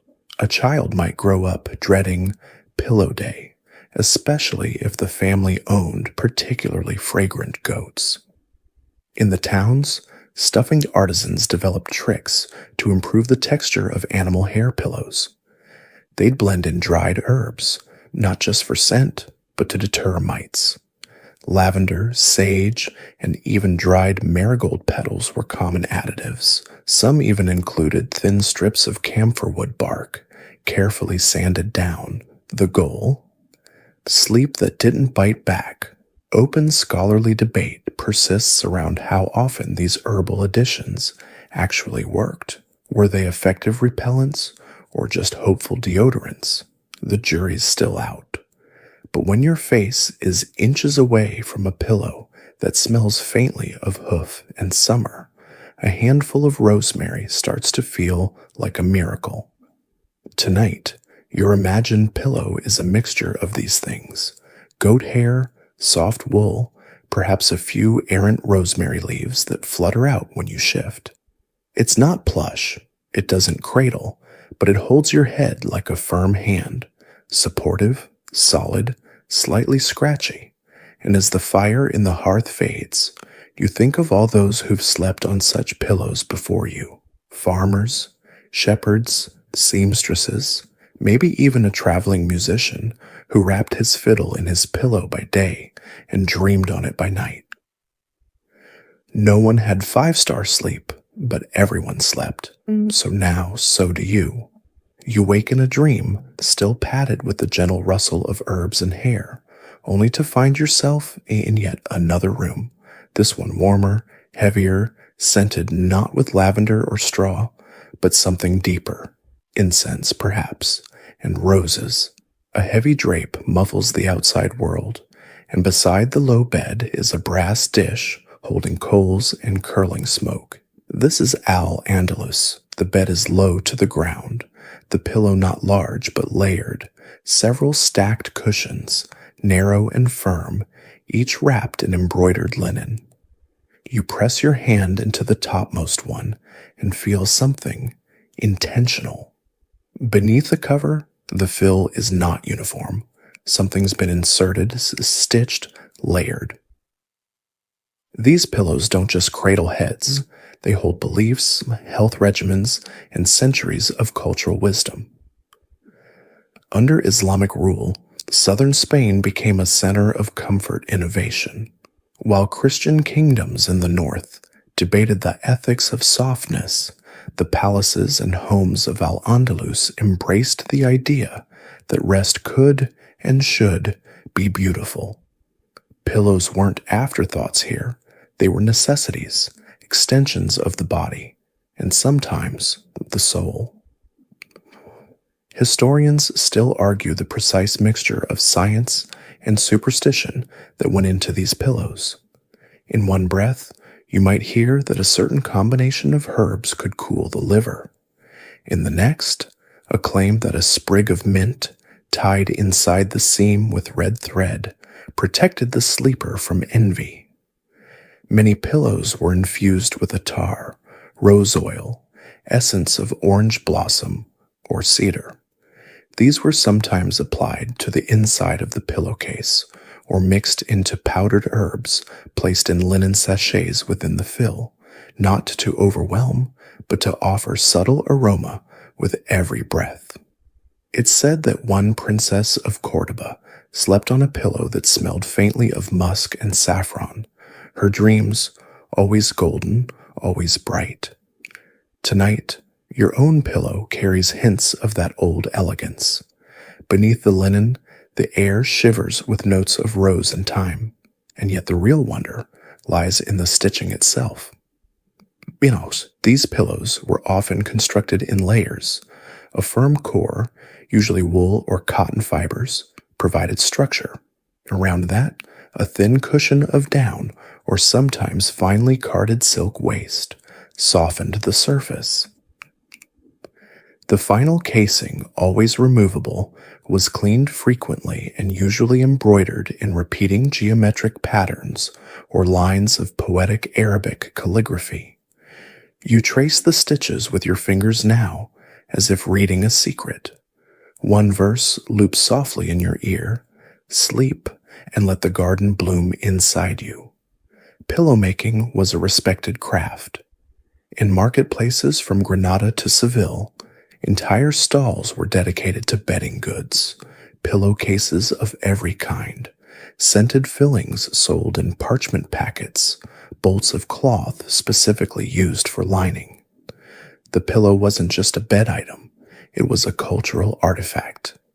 It said something about who you were, how you valued the hours you weren't working, how you tended the edges of your life. Among the most curious practices in Al-Andalus was the dream guarding custom. Some believed that evil spirits, or jinn, could enter the body during sleep. To counter this, a protective phrase or symbol would be sewn into the inner lining of the pillow, unseen by the sleeper, but present all the same. The phrase might be a Quranic verse, a family symbol, or the name of a trusted ancestor. And then, of course, there were the medicinal pillows. A 10th century text attributed to the physician Al-Zahrawi, known in Latin as Escabulcasis, describes sleep aids containing powdered willow bark, mint, and violet leaf to soothe the mind. He recommended replacing the herbs monthly, especially in warmer climates. Whether it worked is beside the point. The belief itself gave the pillow its power. One merchant's record from Haiyan mentions custom pillows made for patients suffering from fevered dreams. These contained thin layers of dampened clay tucked into inner pouches, believed to cool the head and ease mental unrest. You wonder briefly what it would feel like to rest your thoughts against cool earth and orange blossoms at once. And yes, even in this refined world, quirk found its way into stuffing. Some pillows were packed with fine sand, not to sleep on directly, but to weigh down dreamers believed to move too much in sleep. Others were said to contain powdered antler, useful for dream recall. A particularly peculiar footnote tells of a philosopher who swore by stuffing his pillow with crushed date pits to ensure intellectual dreams. He likely woke up with a sore jaw and a bruised ego. Open scholarly debate continues about the extent to which these pillows spread into Christian Spain through trade, intermarriage, and migration. Some believe their influence faded after the Reconquista, absorbed into more austere Christian traditions.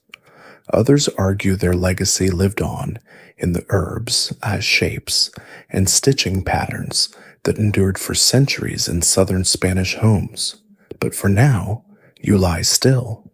The imagined pillow beneath your cheek is a layered thing of memory, fragrance, and fabric. It's not merely comfort, it's culture. It's the press of tradition between your skin and the world of dreams. As you inhale again, the rose note is softer now, as though retreating gently to let you sleep. You feel your breath slow. You feel your thoughts fade into tiled courtyards and star-shaped fountains, and you realize that in this part of Spain, even the pillows carried poetry. The air around you hums with memory, perfumed and still, and when you turn your head slightly on the pillow, the scent changes. More citrus now, less rose. Beneath that, a darker note, cedarwood, maybe clove. This is no accident. This pillow has been arranged, crafted, layered for a purpose. You're still in Al-Andalus, but deeper now, not just in geography, but in practice, in a bedroom where science, magic, and sleep all braided together. A room where pillows weren't just for rest. They were tools for health, protection, and control over the dream world itself. These were the aromatic pillows of Moorish Spain, and they didn't just smell nice. They were engineered with intention. Imagine slipping into bed in 11th century Cordoba. The streets outside are quiet, the call to prayer long faded into dusk. Your mattress is a padded woolen affair, covered in cotton. Your pillow, however, is something else entirely. You don't just lay your head on it, you inhale it, and in doing so, you take in a pharmacy's worth of fragrant compounds. Inside the stuffing, dried lemon peel to open the lungs, crushed mint for clarity, a few cloves to guard against congestion, maybe even powdered frankincense for protection from nightmares. These weren't thrown together haphazardly. They were designed, tailored to the sleeper's needs, crafted by merchants, midwives, or learned apothecaries who understood both humoral theory and household superstition. Historians still argue whether these pillows were medical devices, religious tools, or simply expensive indulgences. Some believe they were reserved for the ill or those suffering from melancholy. Others insist they were common in wealthier households, like herbal teas or poultices, part of nightly maintenance, not a last resort. The real answer is probably both. As with so much in medieval life, the lines between medicine, magic, and tradition were porous. You didn't need to believe in dream demons to sleep with rue tucked into your pillow. You just had to believe in sleep, and maybe in waking up without a sore throat. Some pillows even included sachets with mixtures tailored by sex, age, and season. For young girls, chamomile, rose, and lemon verbena. For elder men, sage, marjoram, and cinnamon bark. For winter, warming elements like clove and ginger root. For summer, cooling mint, sandalwood, and violet leaf. You press your cheek deeper into your imagined pillow and feel a faint tickle of clove against your skin. There's something reassuring about it, something ancient, as though your dreams are being gently guarded by a team of very sleepy herbalists. And then there are the spiritual layers. The people of Al-Andalus believed strongly in the power of scent. Fragrance could guide thoughts, affect mood, even purify spaces. A pillow that smelled of bitter orange and myrtle wasn't just relaxing, it was protective. It could keep jinn away, invite the favor of angels, clear the mind of sinful thoughts. In short, it was scented armor. You might not even know what's inside your own pillow. Someone else, your mother, your midwife, your household steward, might have stitched it in while you were busy preparing for sleep. There's comfort in that too, that someone cared enough to build a shield for your slumber. Of course, not all mixtures worked as intended. There's one humorous account from a merchant in Malaga who requested a custom focus pillow stuffed with black pepper, cardamom, and ginger. He claimed it would keep his dreams vivid and his memory sharp. Instead, he spent 3 nights sneezing himself awake and later gifted the pillow to his donkey handler, who, rumor had it, slept soundly for the first time in years. Pillow recipes circulated among households like secret spells. Some were handed down through generations, written in notebooks alongside cooking instructions and marriage advice. A typical recipe might read, for restful sleep, 3 dried rosebuds, 1 spoon thyme, pinch of fennel seed, wrap in linen. Replace at new moon. Open scholarly debate continues about the influence of Greek and Roman sleep traditions on these pillows. Some scholars see echoes of Hippocratic theory in the way herbs were categorized: warm, dry for energizing sleep, cool, moist for soothing dreams. Others argue these were entirely local innovations, rooted in Islamic cosmology and African botanical wisdom. Likely, it was all of the above. One well-preserved pillowcase found near Granada, now housed in a museum, carries faint embroidered phrases: "Let my dreams be gentle. Let no fear cross my sleep." They're not incantations, not exactly, just wishes sewn into linen, wrapped around a heartful mix of dried comfort. You turn slightly in your own bed now, your head adjusting to the shifting weight of the pillow. Maybe it's filled with rosemary. Maybe it carries the dreams of someone who slept here before you, centuries ago. Or maybe it's just fabric and fluff and story, woven together into a thing that smells like calm. Even now, people in southern Spain keep echoes of these traditions alive.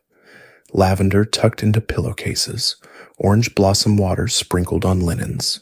No one calls it a spell, but it is. It always was. As your breath deepens, the last traces of clove and mint rise from the pillow and fade. Like a whispered goodnight, you stir slightly, and as your hand shifts beneath the pillow, something presses back, not just stuffing, but the memory of something more, intangible. You can almost feel it, the weight of stories, the shape of something you can't quite see but sense, a thought, a presence, a dream. Because in medieval Spain, the pillow wasn't just a tool of comfort, it was a threshold. You close your eyes again and settle deeper, and suddenly you're there, beneath a wooden roof, surrounded by flickering lamplight and gentle snores. You're in a world where sleep and spirituality intertwine, where pillows are not only for resting heads, but for inviting visions, and where dreams are not frivolous illusions, but messages sent straight from heaven or somewhere else entirely. Dreams were serious business in the Middle Ages. They were examined, recorded, puzzled over. They were omens, warnings, prophecies, or at the very least, spiritual nudges. A good dream could mean divine favor. A bad one might lead to days of prayer, ritual cleansing, or, yes, adjusting your pillow. Historians still argue over how much people actually believed in dream prophecy versus how much they simply liked the idea of decoding their unconscious minds. But what's certain is that dreams mattered, and pillows, being the literal gateway into sleep, were thought to influence what happened there. In households with Moorish influence, the pillow was seen as intimately linked to the soul. Some believed that when you slept, a part of you slipped into the world of dreams, through the breath, through the mind, and through whatever it touched as it crossed. The pillow was not just bedding, it was a passage. That's why so many included charms, herbs, or sacred verses, not just to ward off physical discomfort, but to shape dreams, to steer the soul gently through the night and bring it back safely by dawn. One peculiar tradition among Andalusian families involved whispering a short blessing into the pillow before sleep, something like, "Return me rested, return me whole." The words weren't shouted or ritualized. They were soft, murmured, personal, just between the dreamer and their pillow. You try it now, under your breath. Return me rested. It hums in your throat like a lullaby half remembered from childhood. Some believed in dream weights, small stones or tokens placed inside the pillowcase to influence dream content. A stone from a river might bring visions of water. A feather from a dove might inspire dreams of peace. A slip of paper with a lover's name. Well, you can guess where that led. There's even an account from 15th century Toledo of a young woman who stitched her hopes for marriage into her pillow lining. Each night, she'd press her cheek to it and whisper her intentions. Whether it worked or not is lost to time. But the practice wasn't unusual. The pillow became a diary of sorts, a vessel for unspoken desires. In more rural areas, especially in Christian households, dream interpretation took on a simpler but no less meaningful tone. A nightmare meant something was out of balance. Too much wine, too little prayer, or a pillow stuffed with the wrong material. Folk remedies often called for removing the pillow entirely for a night, or switching it to the foot of the bed to confuse bad spirits. It might sound strange now, but when your world is ruled by signs and symbols, even the act of flipping a pillow can feel like reclaiming power. And then there's the sleep paralysis, the night pressing, as it was sometimes called. People described waking unable to move, feeling a weight on their chest, a shadow at the foot of the bed. The pillow naturally was blamed or praised, depending on how you woke up. One strange fringe belief held that sewing a blue thread through the corner of your pillow could ward off these nightly intrusions. Another called for sleeping with your pillow on the north-facing side of the bed. Whether these tricks worked is debatable, but they show just how sacred and fraught the sleeping space truly was. Open scholarly debate surrounds the practice of dream journals in medieval Spain. Some argue that they were limited to mystics and clergy who were trained to interpret dreams as divine messages. Others insist that ordinary people, too, kept track of their visions, scratching notes into the margins of books or whispering them to elders at the morning fire. You imagine waking from a strange dream, reaching under your pillow, and finding a smooth pebble. You'd placed it there days ago, hoping to dream of a loved one far away. Did you see them? Did it work? The pillow knows, even if you don't. Tonight, as your head sinks further into the imagined layers, you realize your own dreams are approaching. You can't name them yet, but you feel the current shifting, that liminal space pulling gently at your consciousness. The pillow, for all its scratchiness or scent, now seems quieter, more serious, like a trusted friend waiting to catch you as you fall through the veil. There's something ancient in that trust, something eternal. So you breathe slowly. You turn your face slightly, and you let the pillow do its quiet work. You shift just slightly, half aware now, and something small but distinct rustles under your cheek. A dry sound, though papery, like the whisper of dried leaves crushed between fabric.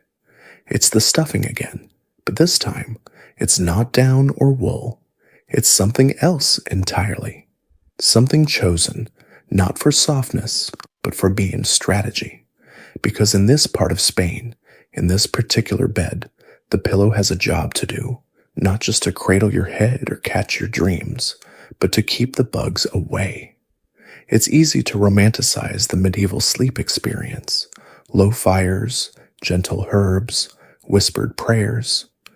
But let's be honest, bed bugs were real, lice were everywhere, and the little crevices of a pillow, with their dark, warm folds, were prime real estate for creatures that loved to snack while you slumbered. So while some people added rosemary to their pillows for its sweet smell or spiritual protection, others did so because they knew, intuitively or from experience, that certain herbs made the bed less appetizing to crawly things. One of the most common stuffing choices, dried mint. Not only did it smell fresh, It acted as a mild repellent for moths and insects. Combine that with crushed bay leaves, lavender, even pennyroyal in small amounts, and suddenly your pillow wasn't just a comfort tool, it was a survival tactic. Historians still argue whether these herbal additions were based on empirical knowledge or inherited folklore. Some see them as accidental wisdom, habits passed down because they seemed to help, even if no one knew why. Others suggest these were deliberate choices, refined through trial, error, and the occasional extremely itchy disaster. You press your head deeper into the imagined pillow and catch a faint whiff of something bitter. Bay, maybe. Definitely something green and dusty. Your nose tickles, but you appreciate it because you know what it's fighting off. There's peace in that kind of preparation. Let's talk about materials. Certain stuffing types were chosen specifically because of how they didn't attract pests. Horsehair, for example, is naturally resistant to mites and insects. Its texture and density made it unappealing for nesting. That's why, despite being less cozy than down, it was prized in warmer, wetter regions of Spain, where infestation was more likely. Then there were the wool blends. Coarse wool, particularly lanolin-rich fleece, was considered less susceptible to mites, and if dried properly and scented with rosemary or sage, it was relatively safe for months. That's if you could keep it dry.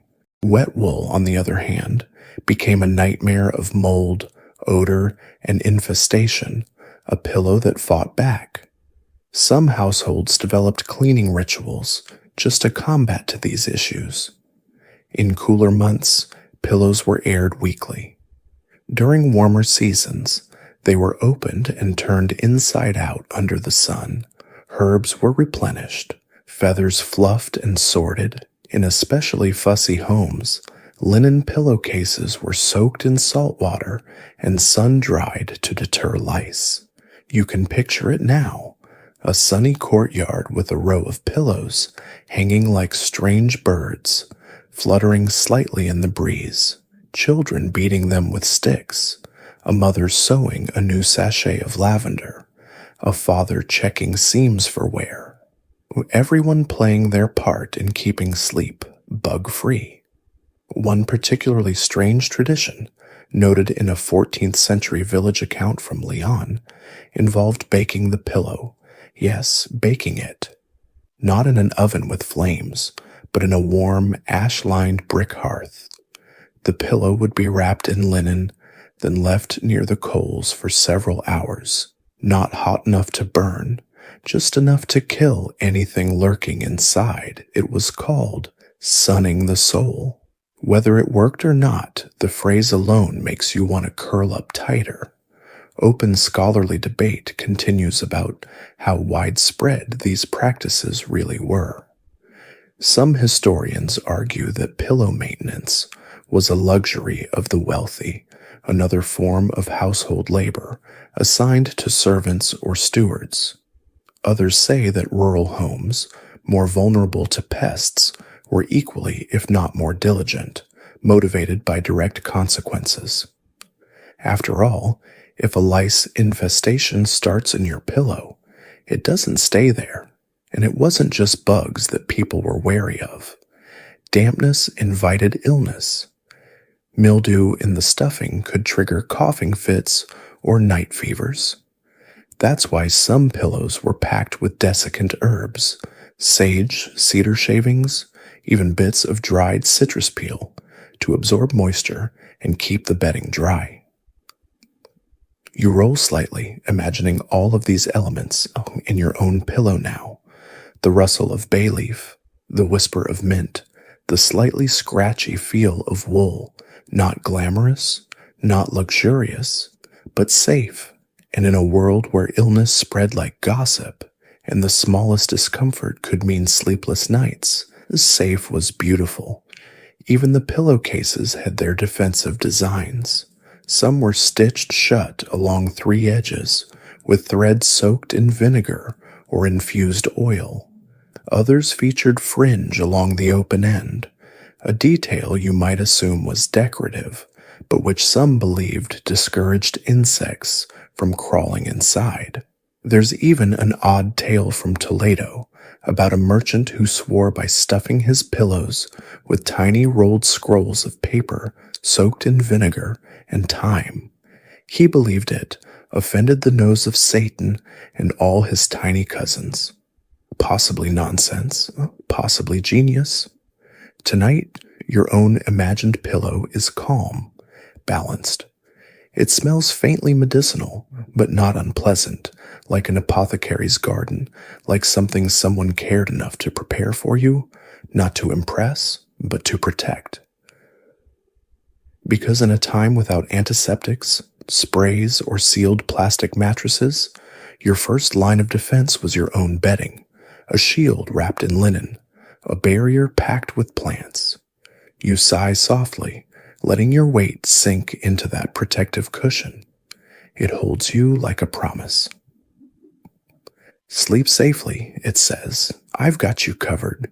You wake briefly, just enough to feel the pillow's cool weight under your cheek.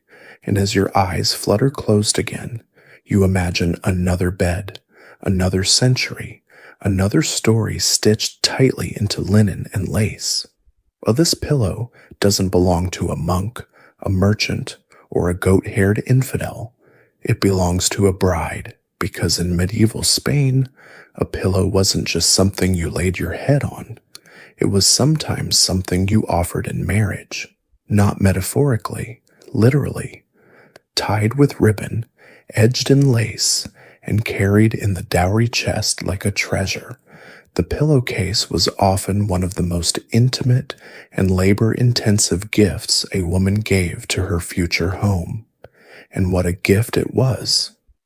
In noble and wealthier households, the embroidery of pillowcases was part of a young woman's preparation for marriage. These weren't just chores, they were declarations. Threads of silk and cotton became lines of poetry.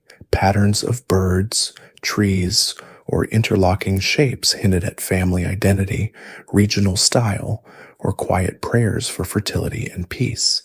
And every stitch was proof. She could run a household. She could prepare a bed. Historians still argue whether the practice of including pillows or pillowcases in dowries was widespread across all classes. There's ample evidence in urban marriage contracts from places like Seville, Toledo, and Zaragoza that pillows, along with linens, cooking vessels, and livestock, were part of the negotiated property a bride brought into the union. For peasants, it may have been as simple as a single woven cover. For the rich, a set of 12, each hand-marked and blessed. You can picture it, a long wooden chest, polished and oiled, filled with folded fabrics, nestled among them, pillowcases wrapped in tissue, the embroidery so fine it whispers rather than shouts.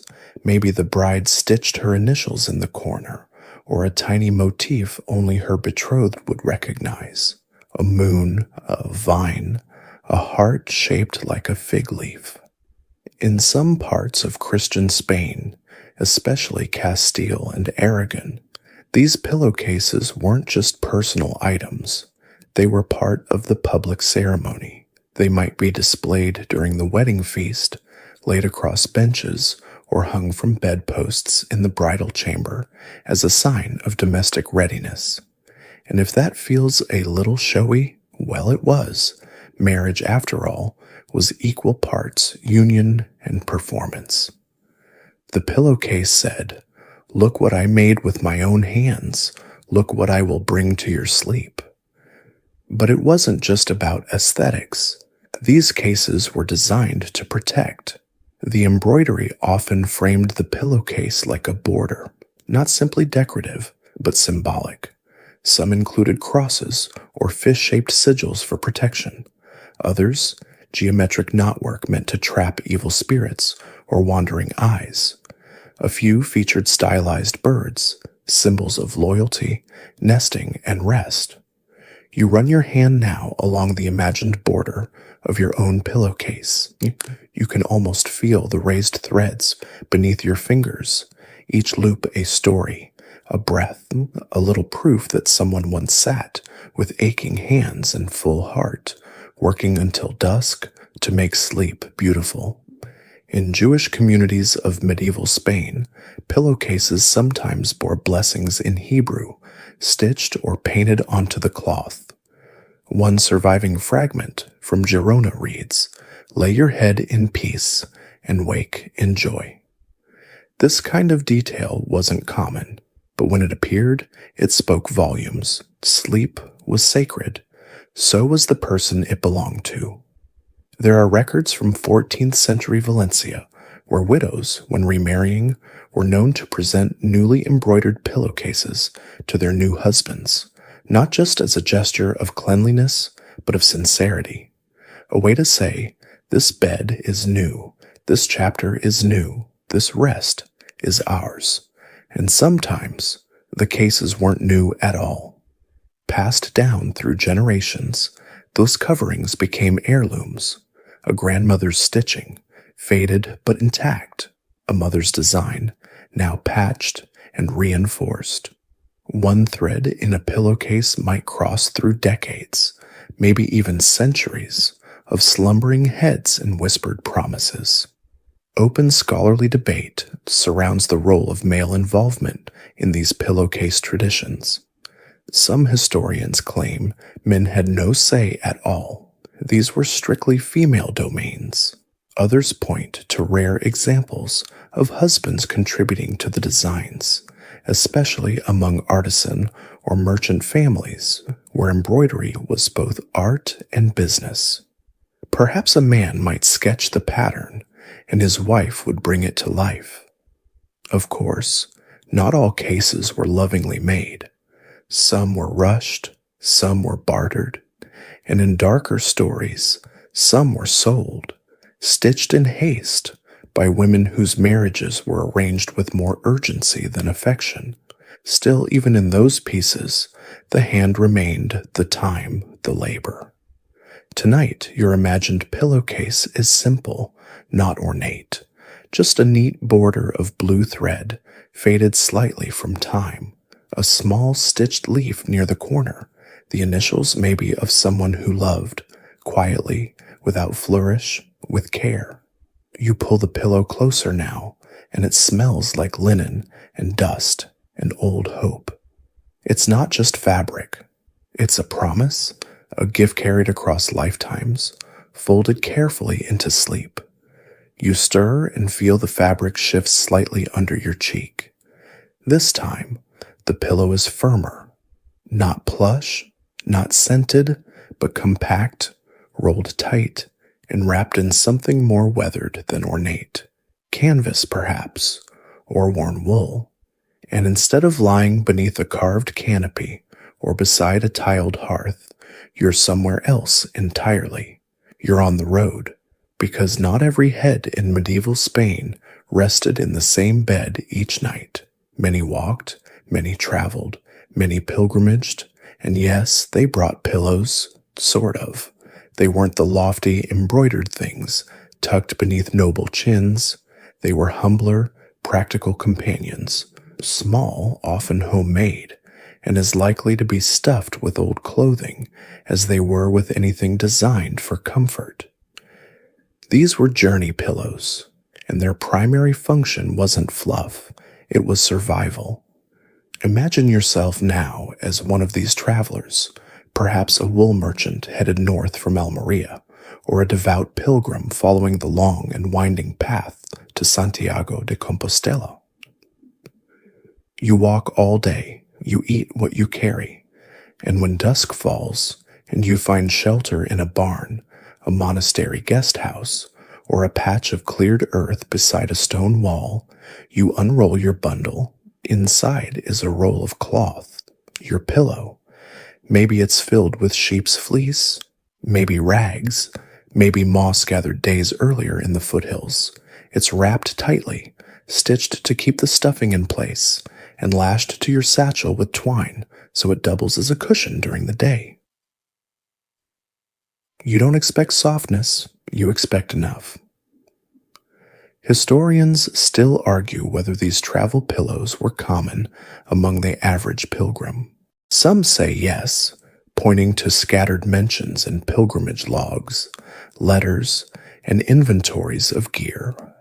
Others suggest most travelers simply used folded cloaks or spare garments to prop their heads.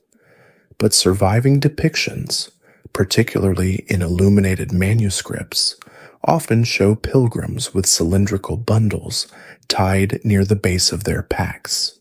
These weren't just sacks, they were carefully packed items meant for comfort on the road, a hard-won luxury. One record from a 13th century pilgrim's journal describes a pouch of rest carried from Valencia to Burgos. The entry notes it held herb and wool and smelled of home. That last phrase, smelled of home, carries such weight. Imagine sleeping on a pillow that reminded you of your kitchen, your courtyard, the lemon tree outside your family's gate. A pillow that smelled like memory. You lie on yours now, here on the packed earth of an imagined roadside clearing. It's not soft, but it's yours, and it traveled far.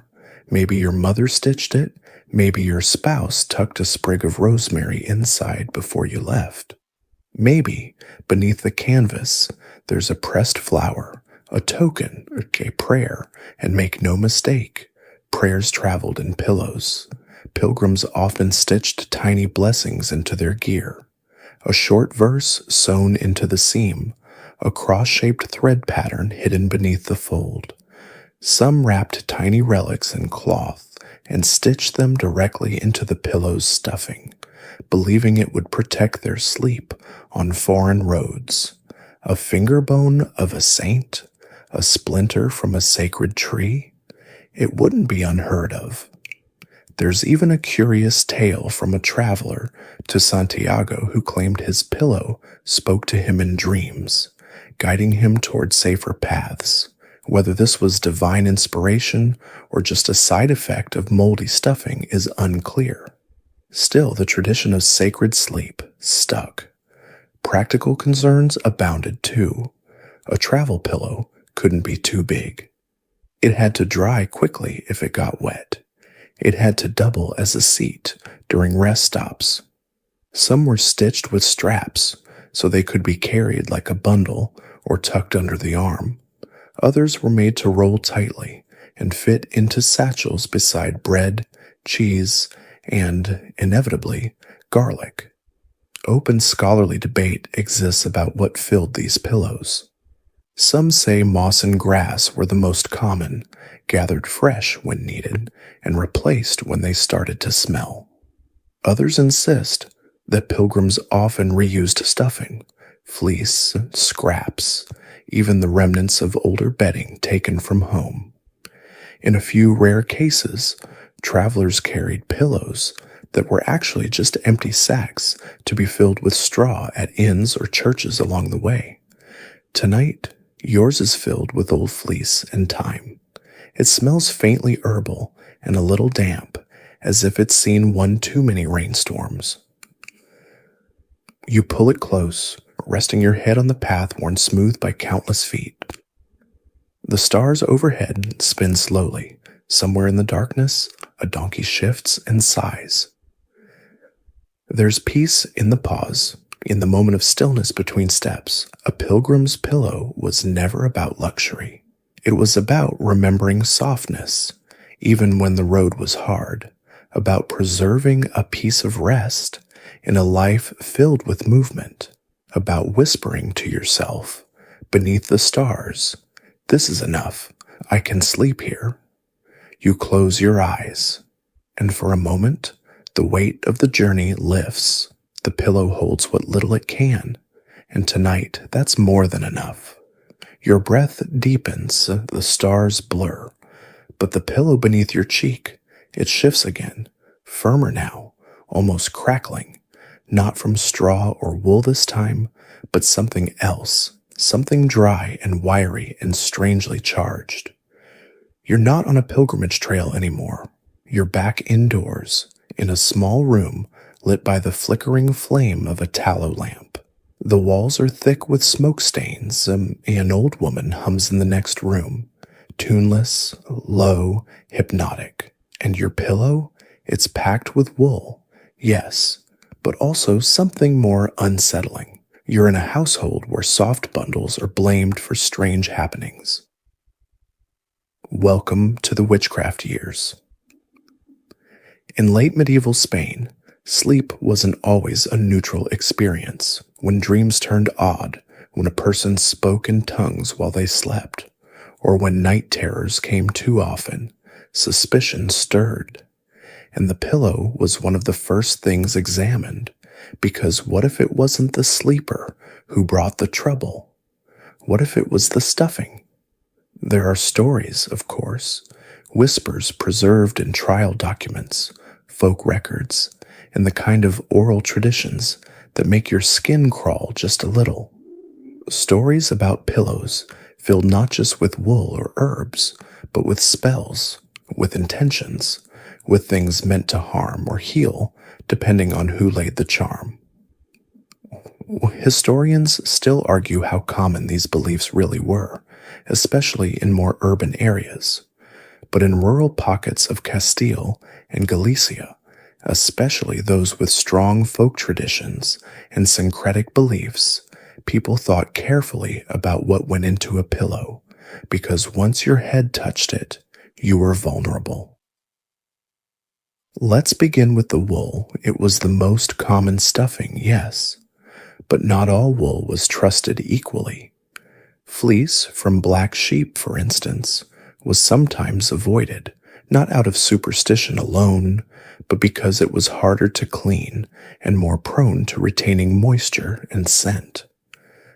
Still, there were those who believed black wool held things, thoughts, spirits, secrets.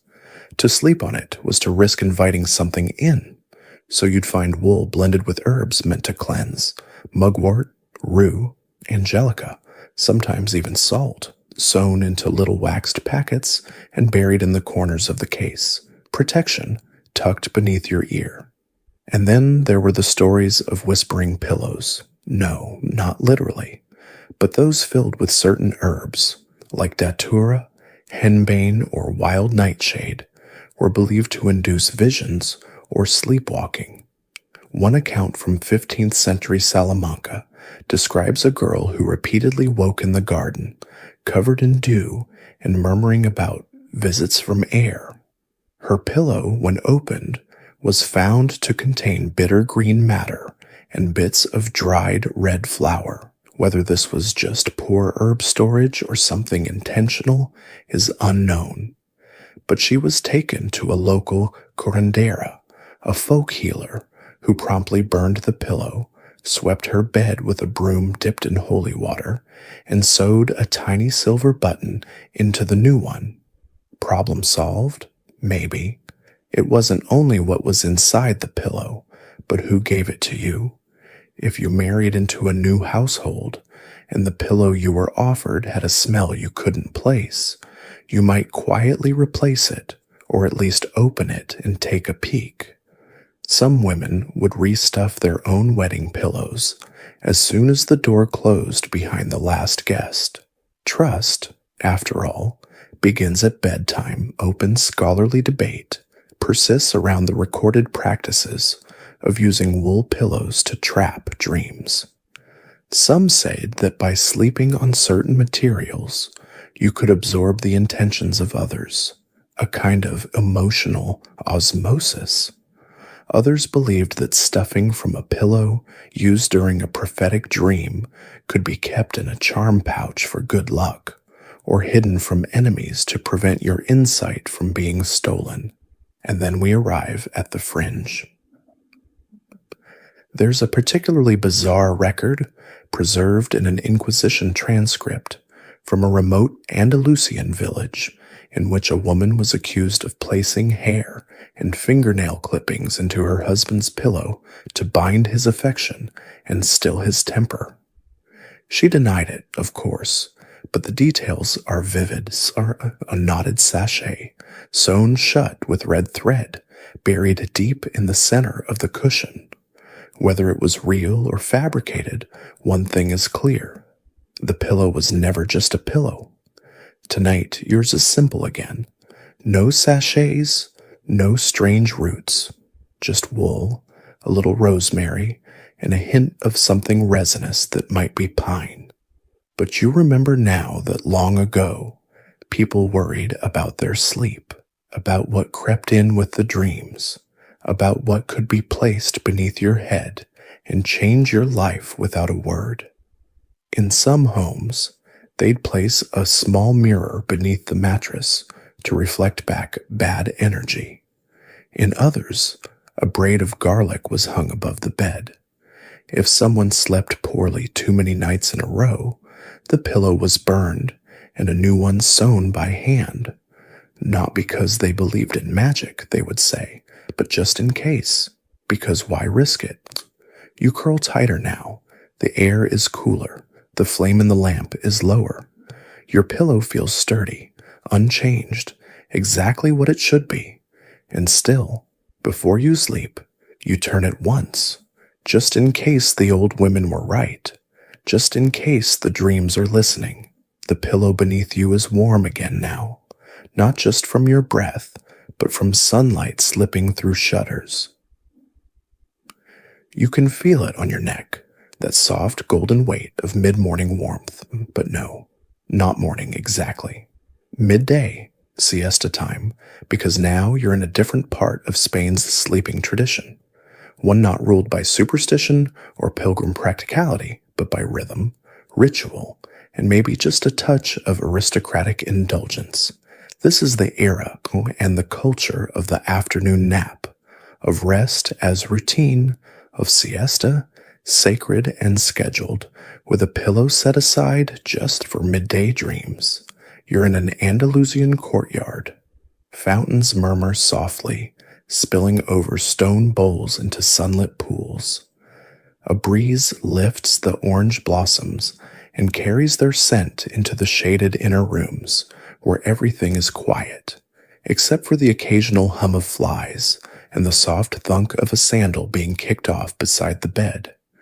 Inside, a room lies cool and dim, blinds drawn against the harsh noon glare.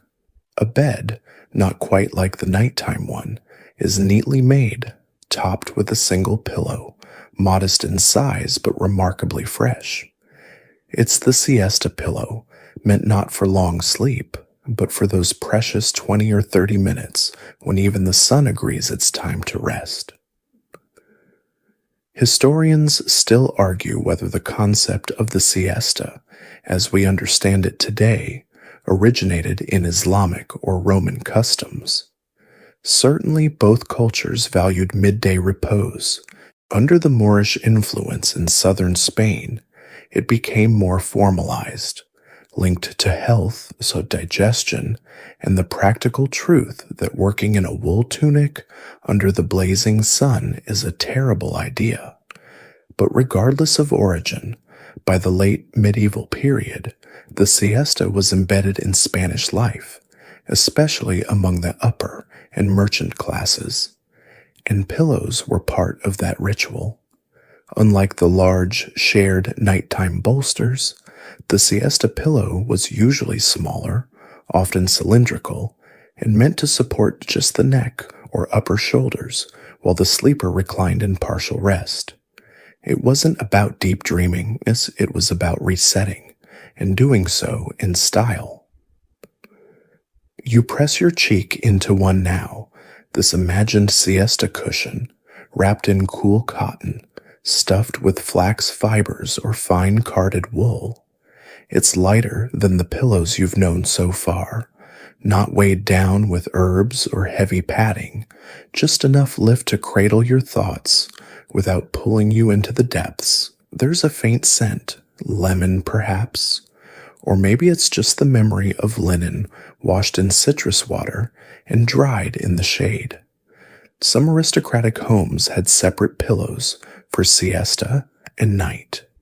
These were often stored in cedar-lined cabinets, kept fresh with lavender sachets or slips of orange peel. In particularly well-appointed households, the siesta pillow would be brought out on a tray. Yes, a tray, alongside a small cloth, and perhaps even a spritz of rose water. Sleep as ceremony. And in towns where trade buzzed through narrow streets, shopkeepers would close at midday, pull shutters over their wares, and retire to their private back rooms for a brief but vital headrest. Their pillows were not velvet wrapped or embroidered, just practical rectangles of cotton-stuffed fabric, often shared by multiple family members, each taking their shift with the sleep schedule. In convents and monasteries, siesta was less common but not unknown. Certain orders, especially those influenced by Mediterranean climates, allowed midday rest after prayer and meal. The pillow used was often repurposed from night, a folded cloak, a woolen pad, but the silence was sacred all the same. Open scholarly debate surrounds the link between siesta sleep and dreaming. Was it meant for mental clarity, for digestion, or did people actually slip into dream states during these short windows? Some surviving letters suggest that important decisions, poetry, and even religious visions came during siesta, short dreams perhaps, but vivid. There's a letter from a minor noble in 15th century Granada who describes a thin afternoon dream in which he saw a bird fly backward through his garden. He took it as a sign not to sell his vineyard. The pillow that held his head for this vision, he mentions it specifically. Flat, light, and washed yesterday in rainwater and fig leaf. You shift now, mirroring his posture, arms folded over your chest, the pillow pressed gently beneath your nape. It doesn't pull you down like the feather-stuffed nighttime one. It simply says, rest, float, breathe for a while. In kitchens and weaving rooms across Spain, other workers also took their moment of rest. A weaver's apprentice might slip into a corner and use a folded apron as a pillow. A baker might lean against a sack of flour. The pillow wasn't always cloth-bound. Sometimes it was whatever offered reprieve. But when it was a pillow, it mattered. Just enough softness to make the world go quiet. Your siesta pillow now feels just right. You don't need hours, just a moment, just a pause in the turning of things. And in that pause, something ancient lives, a rhythm of heat, digestion, sun, and stillness. A sense that time can stop briefly, and you can lie down with the knowledge that nothing urgent must be done just yet. You drift in the direction of that stillness, the pillow cupping your neck, cool and loyal. Outside, the sun waits patiently, and you rest where generations have rested before, cradled in the quiet ceremony of the afternoon nap. The shadows are longer now, stretching like lazy cats across the tiled floor. You wake slowly, the siesta haze still thick behind your eyes, but the room has changed again. There's a breeze now, drifting through an open window, and it brings with it something sweet, something floral, something deliberate. You lift your head slightly and inhale. The pillow beneath you is scented, not by accident, but by design. In the homes of medieval Spain's nobility, fragrance wasn't just for show. It was layered into everyday life, especially the private corners of it, like the bed, and more specifically, the pillow. Scent was status. Scent was sophistication. Scent was, if you had the coin, luxury stitched into your linens. Tonight, you rest your head on a pillow belonging to someone important, perhaps a marquesa, or the daughter of a merchant who dealt in saffron, cloves, and damask. Whoever she is, she sleeps like scent is a right, not a reward. The pillowcase is smooth, silk maybe, or a very fine cotton woven on looms in Valencia or imported from Alexandria. But what lingers beneath the surface isn't the cool softness of the fabric. It's the scent, rosewater, thyme, a trace of sandalwood. These weren't added randomly. They were curated, composed, as carefully as one selects spices for a stew or ink for a letter. And depending on the sleeper, the mix might shift. In the morning, bright scents, lemon verbena, mint, even basil. At night, warm notes, clove, cinnamon, dried orange peel. Perfumed pillows were not universally common. Historians still argue how widespread the practice truly was. In royal and high noble circles, absolutely, it was part of courtly life. But even among the prosperous merchant class, pillows might be gently infused, especially for special occasions like betrothals, weddings, or visits from honored guests. You press your cheek against this imagined luxury now, and it gives just slightly. The scent rises, not strong but persistent. A memory held in fabric. It doesn't overpower, it invites. Pillow perfuming often began in the laundry. Linens were washed with soapwort or ash lye, rinsed with water infused with flower petals or boiled herbs, and finally dried in shaded gardens where the wind could carry in the scent of blossoms without bleaching the cloth. Some families even had linen rose gardens, plots planted specifically to dry laundry in scented air. Imagine your bedding absorbing the breath of jasmine vines or crushed lavender with every gust of breeze. Other times, scent was added with oils. Drops of rose, violet, or bitter orange were dabbed onto the inner stuffing, never directly onto the outer fabric, lest it stain. Some households used pomanders, small cloth sachets filled with herbs or powdered resins, tucked inside the seams of pillows. Open scholarly debate persists around the gender dynamics of these practices. Some say women managed the scenting rituals entirely, as part of domestic stewardship. Others note records of noblemen who demanded particular mixtures, one even insisting his pillows be scented only with crushed almond shells and fennel seed to guard against melancholy and unmanly dreams. Then there were the showpieces, ceremonial pillows, displayed in bedchambers not for sleeping, but for being seen. These might be richly embroidered, perfumed with exotic ingredients like spikenard or ambergris, and strategically placed where visitors would notice. They spoke not only of wealth, but of access, because some of these scents came from oceans away.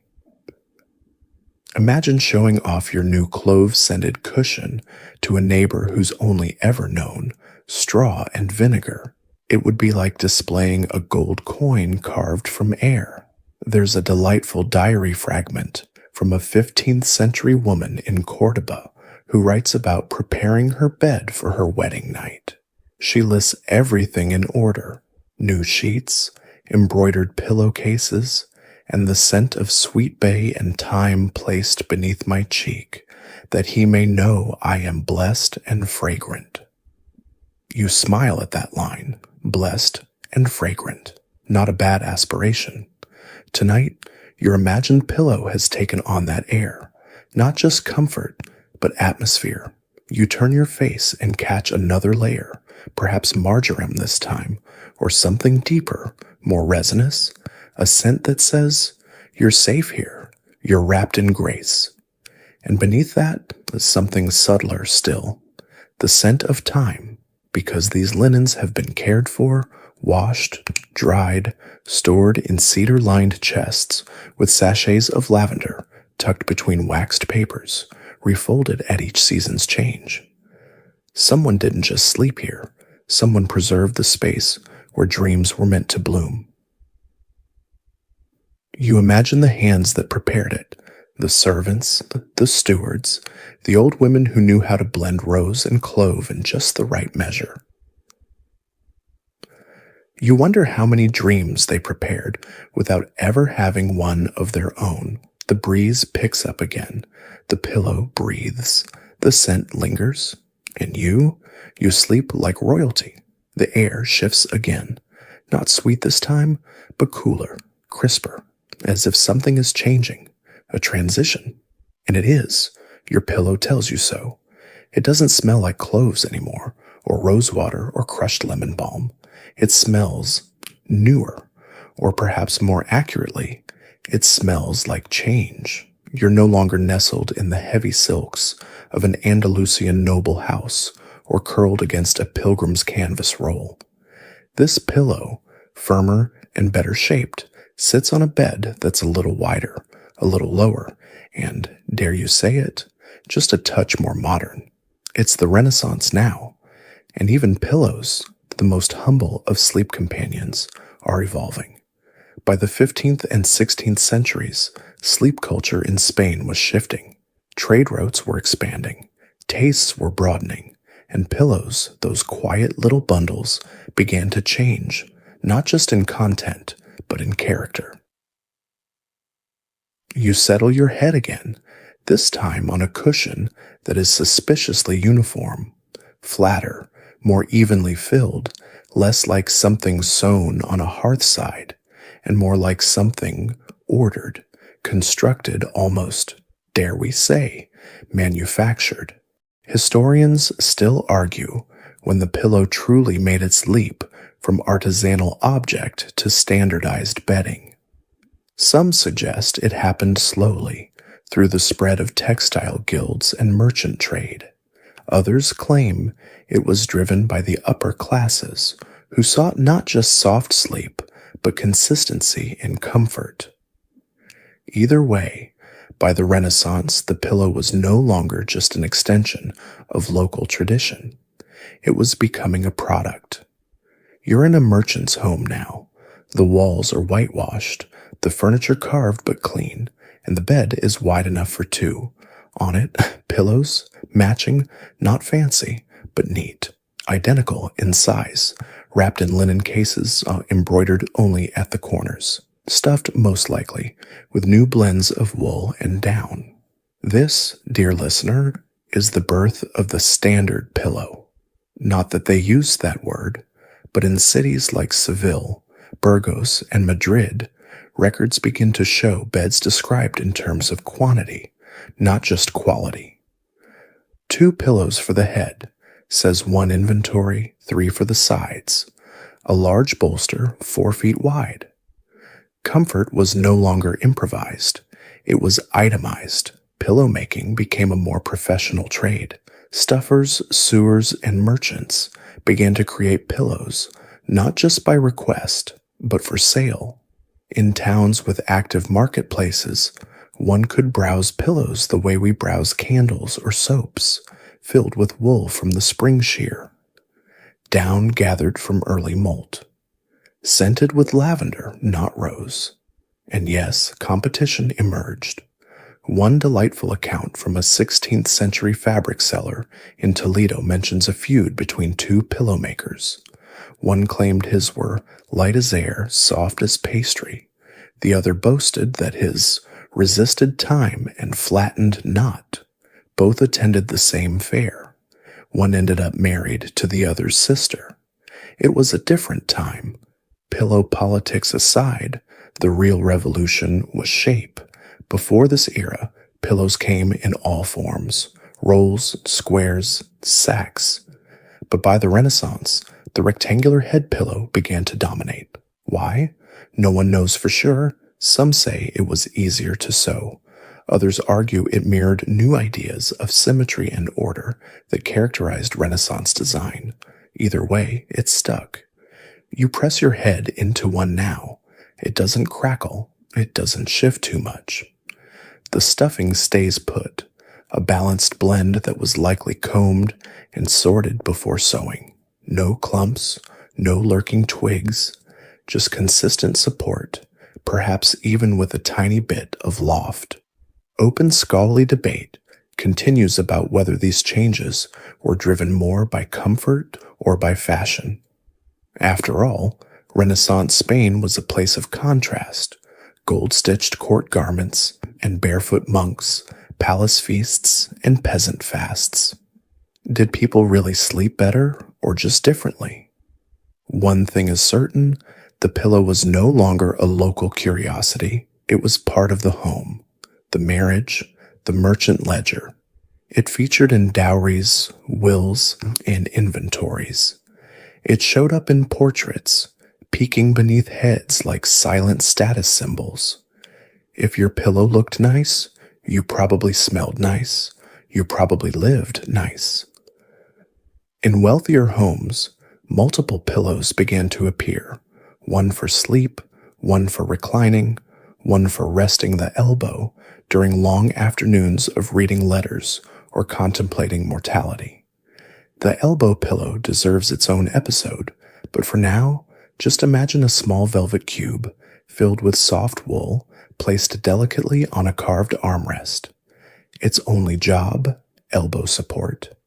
Meanwhile, in less opulent homes, the pillow remained precious, a single one per family sometimes, shared between siblings, stored carefully, a source of comfort that didn't need a matching set to matter. Tonight, your imagined pillow is caught in the middle of this evolution. A little rustic, a little refined, it holds its shape well, smells faintly of soap. Has probably been flipped recently. You can feel the change in it. The shift from a world of makeshift moss and goat hair to something more predictable, more uniform, more familiar, not quite modern, but close. You close your eyes again, and for the first time you wonder what will come next. And the pillow beneath you wonders too. The world is quieter now. The edges of history blur a little as the pillow beneath your cheek stays still, dependable, weighty, and filled with purpose. You feel its quiet strength, and for a moment you wonder who made it. Not in a vague, mystical way, but specifically, who stitched it, who stuffed it, who sold it, because behind every medieval pillow there were hands, many of them. Tonight we meet the makers, the stuffers, the sellers, the humble yet indispensable humans of the medieval Spanish pillow trade. You're in a narrow alley off the central market in Burgos.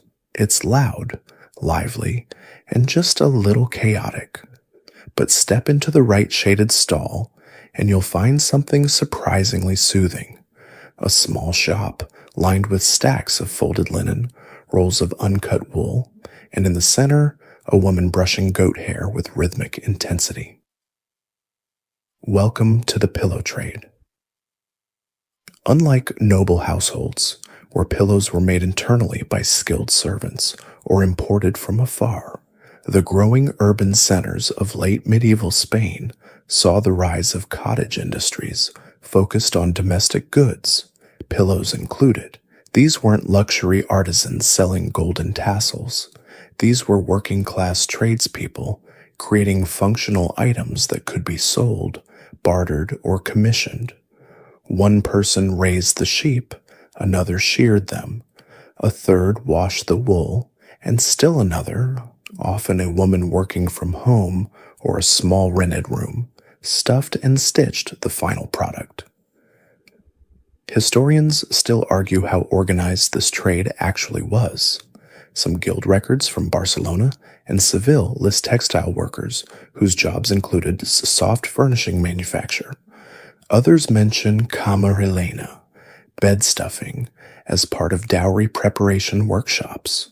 But much of the pillow industry, like much of medieval domestic labor, remained informal and unregulated. You can see it now. A young boy delivering washed fleece to a woman's back door, weighed with a balance scale made of old iron. Inside, two sisters sit cross-legged, gossiping softly as they fluff, pack, and stitch.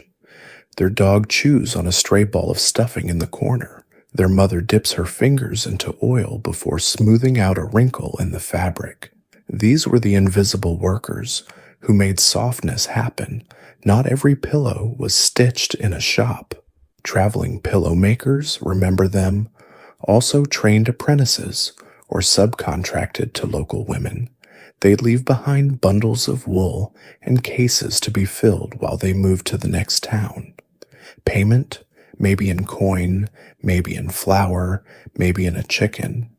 And of course, there were the middlemen, traders and merchants who sold finished pillows at markets or toted them across the countryside, slung over donkeys and packed in carts beside kitchen knives and combs. Their sales pitches were humble but effective, soft for your neck. Smells of lavender. Sewn by a widow with 7 sons. She knows what sleep costs. The materials mattered too. There were disputes about quality. Some wool was too coarse, some stuffing too damp. Goose down was expensive, so much so that it had its own black market. There are stories of sellers plucking unwashed poultry just hours before market, stuffing sacks and hoping no one noticed the smell. Spoiler? They usually did. Open scholarly debate continues about the role of women in these pillow economies. Many believe the craft offered one of the few consistent income streams for widows and unmarried women. Others argue it was simply part of household management, not an occupation, but an expectation. The truth likely is both. For some, it was duty, for others, survival, and sometimes it was art. There's a remarkable collection of 15th century pillowcases in a museum in Valladolid. They're unsigned, but clearly the work of one person, a woman who stitched small initials into each case, just under the seam. Each piece includes a tiny detail, a stitched grapevine, a crescent moon, a bird with a ribbon in its beak. Whoever she was, she left her mark, not loudly, just enough. You roll now, turning your imagined pillow over. It's no longer just a bundle of wool and cotton. It's a piece of someone's workday, a product of effort, barter, breath. Even the thread used to sew the case was spun by someone, likely in a dim room with a spindle humming between calloused fingers.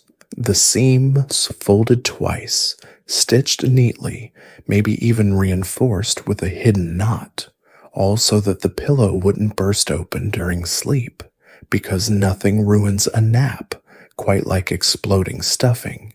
And then, think of the merchants, those who bundled a dozen pillows together, lashed them with rope, and sold them door to door.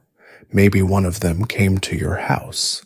Maybe your mother traded him a jar of oil and a bundle of carrots. Maybe the pillow you sleep on now, the one under your very real head, was once bartered, not bought. It's comforting somehow to think that sleep has a backstory, that this thing holding your dreams began with sheep in the hills, hands in soapy water, laughter around a work table, and footsteps echoing through a stone archway into town. So tonight, as your eyes drift shut, take one more breath. The pillow beneath you may be imaginary, but it is built from real things, real effort, real tenderness, the unsung labor of countless hands whose names you'll never know, but whose work you feel every time your head sinks softly into rest. The pillow beneath your head feels oddly heavy tonight, not in a bad way, just weighted, as if it knows more than it should, as if it's been in rooms where secrets were whispered and decisions, both tender and treacherous, were made. Because this pillow, this one got political. You see, in late medieval and early modern Spain, the pillow was not always a silent, passive comfort item. Sometimes it sat at the edge of power, literally, and sometimes it ended up in the middle of something much messier than sleep, intrigue. Tonight, you lie in a private chamber, not grand, but secure, maybe a noble's antechamber or a city judge's guest room. The walls are thick, the shutters latched, and on the bed, 2 pillows, one for rest, the other, perhaps, for negotiation. Historians still argue about the role of private spaces in political life. The court may have had its formal halls and grand salons, but the real deals, the whispers, the confessions and compromises, they happened in bedrooms. And yes, they happened on pillows. Take the marriage bed, for example. In noble households, it was far more than a symbol of affection. It was a contract, a battlefield, a place where alliances were sealed or cracked. It wasn't just a matter of who shared the bed, but what was said while lying on it. And often, the pillow cradled the head of someone making a very difficult decision. There are letters, quiet, careful letters, between aristocratic women and their daughters, warning, "Mind what is said upon the pillow." In other words, be careful with your vulnerability. Be aware that even in sleep, you are part of the game.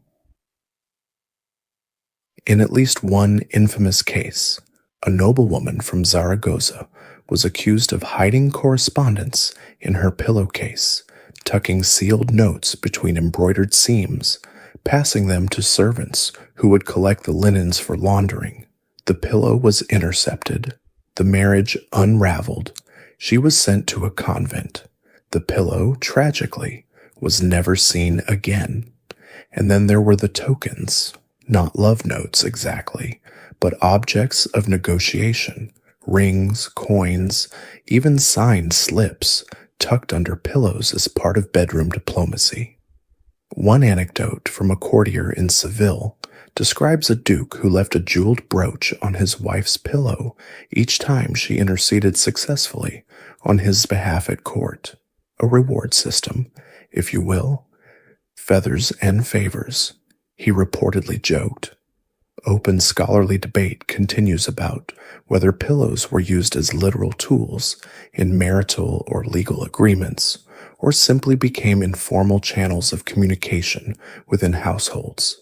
After all, few things are more personal than what you lie on at night. To alter a pillow, to add or remove something, was to touch someone's inner world. Of course, not all pillow politics happened between married couples. Servants, too, played their part. A trusted maid might fluff a pillow and leave a message. A steward might examine the bedchamber and discover a second pillow where there should only be one, an implication that led to far more questions than answers. One court record describes a valet confessing the presence of a second pillow as part of a broader testimony about a rumored affair. That same document includes this unforgettable line, "Her pillow bore the imprint of another's rest." It sounds like poetry. It was actually evidence. And then there's the bizarre. One legend, only partly substantiated, claims that during a particularly tense succession crisis, a Castilian prince's pillow was embroidered with the sigil of the wrong house. The implications are treasonous, or at least deeply tactless. His mother, the queen, reportedly had it burned in front of the household and replaced with a bolster stitched in white silk, neutral, loyal, and very plain. Whether that story is true, no one can say for sure, but the idea lingers that a pillow so close to the head, so intimate, so nightly, could carry meaning well beyond comfort. And let's not forget divorce. In rare, scandalous cases, pillows were invoked in annulment proceedings. He does not share the bed, so one woman said. His pillow remains untouched. Another declared, he turns the pillow away from me each night. It wasn't always about the literal object, but it was certainly the symbol. Even among the lower classes, the pillow could carry subtle weight. Dowry disputes sometimes included pillows, either as proof of what had been brought into the marriage or what had been unfairly taken after separation. A well-kept pillow, stitched with the bride's initials, might appear in court as evidence. You shift slightly now and your own pillow adjusts, not in judgment, but with quiet memory. It has cradled more than just heads, you think. It has cradled power, decisions, regret. Not all pillows were complicit, but many were witnesses. Tonight, yours is silent, loyal, and perhaps slightly wiser than it was an hour ago. It doesn't share what it's seen. It just stays soft beneath you, always present, always listening. Sleep, after all, may be personal, but in the right room, with the right person, so is politics. You exhale slowly, the weight of all that intrigue pressing down on your thoughts, and the pillow, still loyal, still listening, holds your head as if to say, "You're safe here now, no secrets to keep, no court to navigate, just breath and stillness." But even stillness over time breaks down, and this time you notice it, how the pillow doesn't quite fluff back up like it used to. One corner sags, the center's gone flat. You press your palm into it, and the shape stays. It resists revival. That's the quiet truth about every pillow. No matter how noble or peasant-born, scented or sacred, it eventually succumbs to time. And when it does, there's only one thing to do. Tonight, we open it up. Welcome to the unsung art of medieval pillow maintenance. You're in a modest chamber now, not aristocratic, not austere, just functional. A clay brazier glows in the corner, barely giving off heat. A stool, a wash basin, a woman sits near the window, cross-legged, and before her, your pillow. Well, it's her pillow now, or it was, but it's tired, worn, a little suspicious around the edges. She doesn't throw it out. She opens it, because in medieval Spain, pillows weren't disposable. They were kept, managed, maintained, their contents changed, rearranged, refreshed. And so begins the ritual. First, the outer case is removed and shaken out, a cloud of fine dust lifting into the air like a spirit exhaled. Then the seams are picked apart carefully with a bone needle. No scissors, just time. What spills out isn't pretty. Not anymore. There's wool, matted and yellowed, bits of herb gone dry and brittle, a quill feather or two, cracked at the shaft, a surprise button, a strand of hair, a clump of something that might have once been bay leaf. She wrinkles her nose, not in disgust, but in familiarity. Historians still argue about how often this was done. Some say every year, tied to spring cleaning rituals. Others claim it happened only when absolutely necessary, after illness, infestations, or strange dreams. But either way, restuffing a pillow was both a chore and a kind of renewal. You imagine now the process. The old stuffing is sorted, salvageable wool is picked clean and set aside, herbs are discarded, in a clay bowl fresh rosemary is crushed, releasing a clean green scent. Lavender follows. Some families added rose petals, others preferred mint. A few added nothing at all, opting for simplicity over superstition. The cleaned stuffing is mixed, fluffed by hand, laid in the sun, maybe aired over a brazier if the weather was damp. Then comes the sewing, not rushed, not careless. The pillowcase is restitched edge by edge with fresh linen thread. A tiny sachet of herbs is folded into one corner, a final knot, and it's done. Soft again, it's safe again. You turn now on your own imagined pillow, as if the woman by the window had worked her care into yours. It feels renewed, not brand new, but better. Familiar, but less weary, as if it, too, just drank cold water and stretched its arms. Some homes had one person responsible for this task, others rotated the chore. In wealthier estates, servants or stewards handled pillow maintenance, their instructions detailed in ledgers.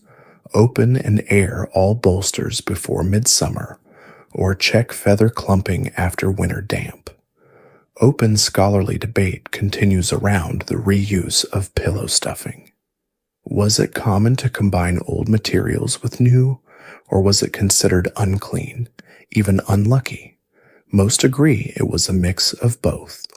If the stuffing had history, if it was from a family heirloom, or from a beloved one's resting place, it might be kept, honored, if not, out it went. Sometimes the cases themselves wore down before the fill, stains about fraying loose seams. One charming record from a small village in La Rioja tells of a woman who, upon finding her pillowcase threadbare, cut it in two and made matching doll pillows for her daughters. The stuffing was divided too, and each pillow was sewn with different color thread. So they may dream apart, but remember they once dreamt together, she reportedly said. Even the act of opening a pillow wasn't just domestic, it was emotional. Imagine the surprise of finding an old letter tucked inside, or a lock of baby hair, or a pressed flower. Maintenance was a kind of archaeology. You never knew what you'd uncover. You sigh now, sinking deeper into your reimagined pillow. It's plump again. It's even. It doesn't tilt to one side or resist your cheek. It breathes, and as it does, you realize how deeply this gesture resonates. We don't always need something new. Sometimes we just need what we already have. Refluffed, reshaped, restitched, loved again. The pillow beneath you, no longer weary, seems to nod in agreement. Rest, it says. You're fresh again too, and now here you are. The pillow beneath you has held its shape for centuries through castles and convents, goat hair and goose down, marriages and migrations. It has been embroidered, unstuffed, refilled, scented, and sometimes blamed. But tonight it is simple again, familiar, a quiet ending, because this is the final pillow, not the nightly one, not the siesta special, not the one packed with rosemary to fend off fleas or curses. No, this one will never be fluffed again. This is the last resting pillow. You're in a still room now, not a bedroom, a funerary chamber, somewhere cold, but not unkind, a space draped in linen, filled with flickering candles and the scent of beeswax and olive oil. Outside the walls, a quiet courtyard. Inside, silence, and beside a still form, this final pillow. In medieval Spain, the pillow had one final role to play. To support the head of the departed. It wasn't always a given. It wasn't always soft. But when it was used, it was deliberate.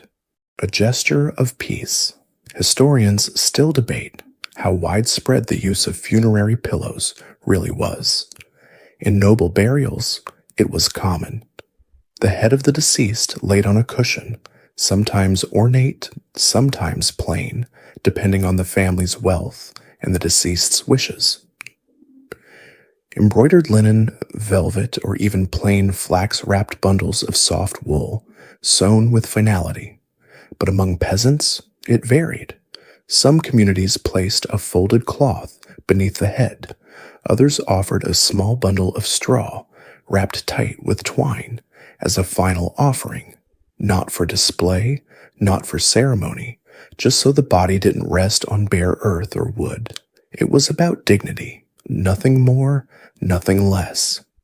And what did people put inside these final pillows? Sometimes herbs, lavender for peace, rosemary for memory, sometimes tiny tokens, a cross, a prayer bead, a child's ribbon. In rare cases, feathers, symbolizing the soul's flight. There's one curious record from Valencia of a widow who sewed a page of her husband's favorite psalm into the seam of his burial cushion. It was never found until the pillow disintegrated decades later during a church restoration. You turn your head slightly, and in the space between your breath and the linen beneath your cheek, you wonder, what might your final pillow hold? A piece of your favorite shirt, a dried flower, the smallest memory, stitched silently by someone who loved you? Not all burial pillows were meant to last. Some were made of soft clay packed in linen, a practice recorded in some Jewish communities where humility in burial was sacred. Others were burnished wood, shaped to cradle the head and resist decay. The point was never comfort. The point was rest. Open scholarly debate still lingers over whether these pillows were for the living or the dead. Were they symbols for mourners to see, tokens of respect? Or did people truly believe a soul might notice the difference between rough ground and soft linen?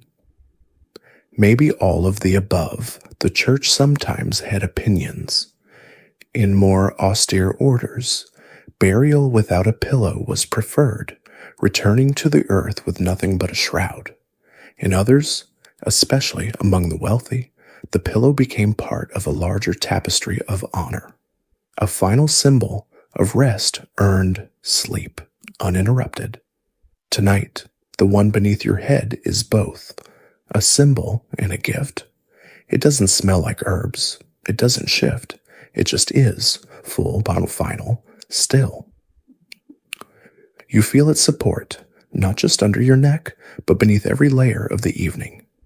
The sound has dimmed, the fire is out, the stories have settled, the last threads are stitched, and even now, in this imagined end, the pillow does what it's always done, holds you, honors your dreams, cradles your breath, even when there is no breath left to cradle. You close your eyes, no need to wake, no need to turn the pillow one last time. Let it keep its shape, let it keep you, let it all go now. There's nothing left to sort or stitch. The stuffing has settled, the seams are closed, the night has quieted itself around you. Like old linen drawn gently across a tired frame, the pillow beneath your cheek no longer asks anything of you. It doesn't press or pull. It simply holds, steady, kind, undemanding. You've wandered through courtyards and cloisters, through fields and chambers. You've felt the crunch of straw, the sigh of wool, the tickle of rosemary under fabric that smelled faintly of thyme. You've carried pillows on the road and tucked them into dowry chests. You've heard secrets whispered into them and watched them disappear with the last fading candle. And now you're just here, still, supported. There is no hurry, no story left to tell, no old stuffing to unpick or restitch. The room is dark, but not in a way that feels empty, just quiet, just still. Your body is heavy now, but safe. Each muscle remembers softness. Each breath is slower than the last. Your thoughts, like so many tufts of old fleece, drift where they will. No need to chase or shape them. Whatever the day was, it's behind you now. Whatever tomorrow holds, it can wait. Tonight is for rest. So let the pillow take the weight of your head, your thoughts, your breath. You've earned this. Sweet dreams. Good night.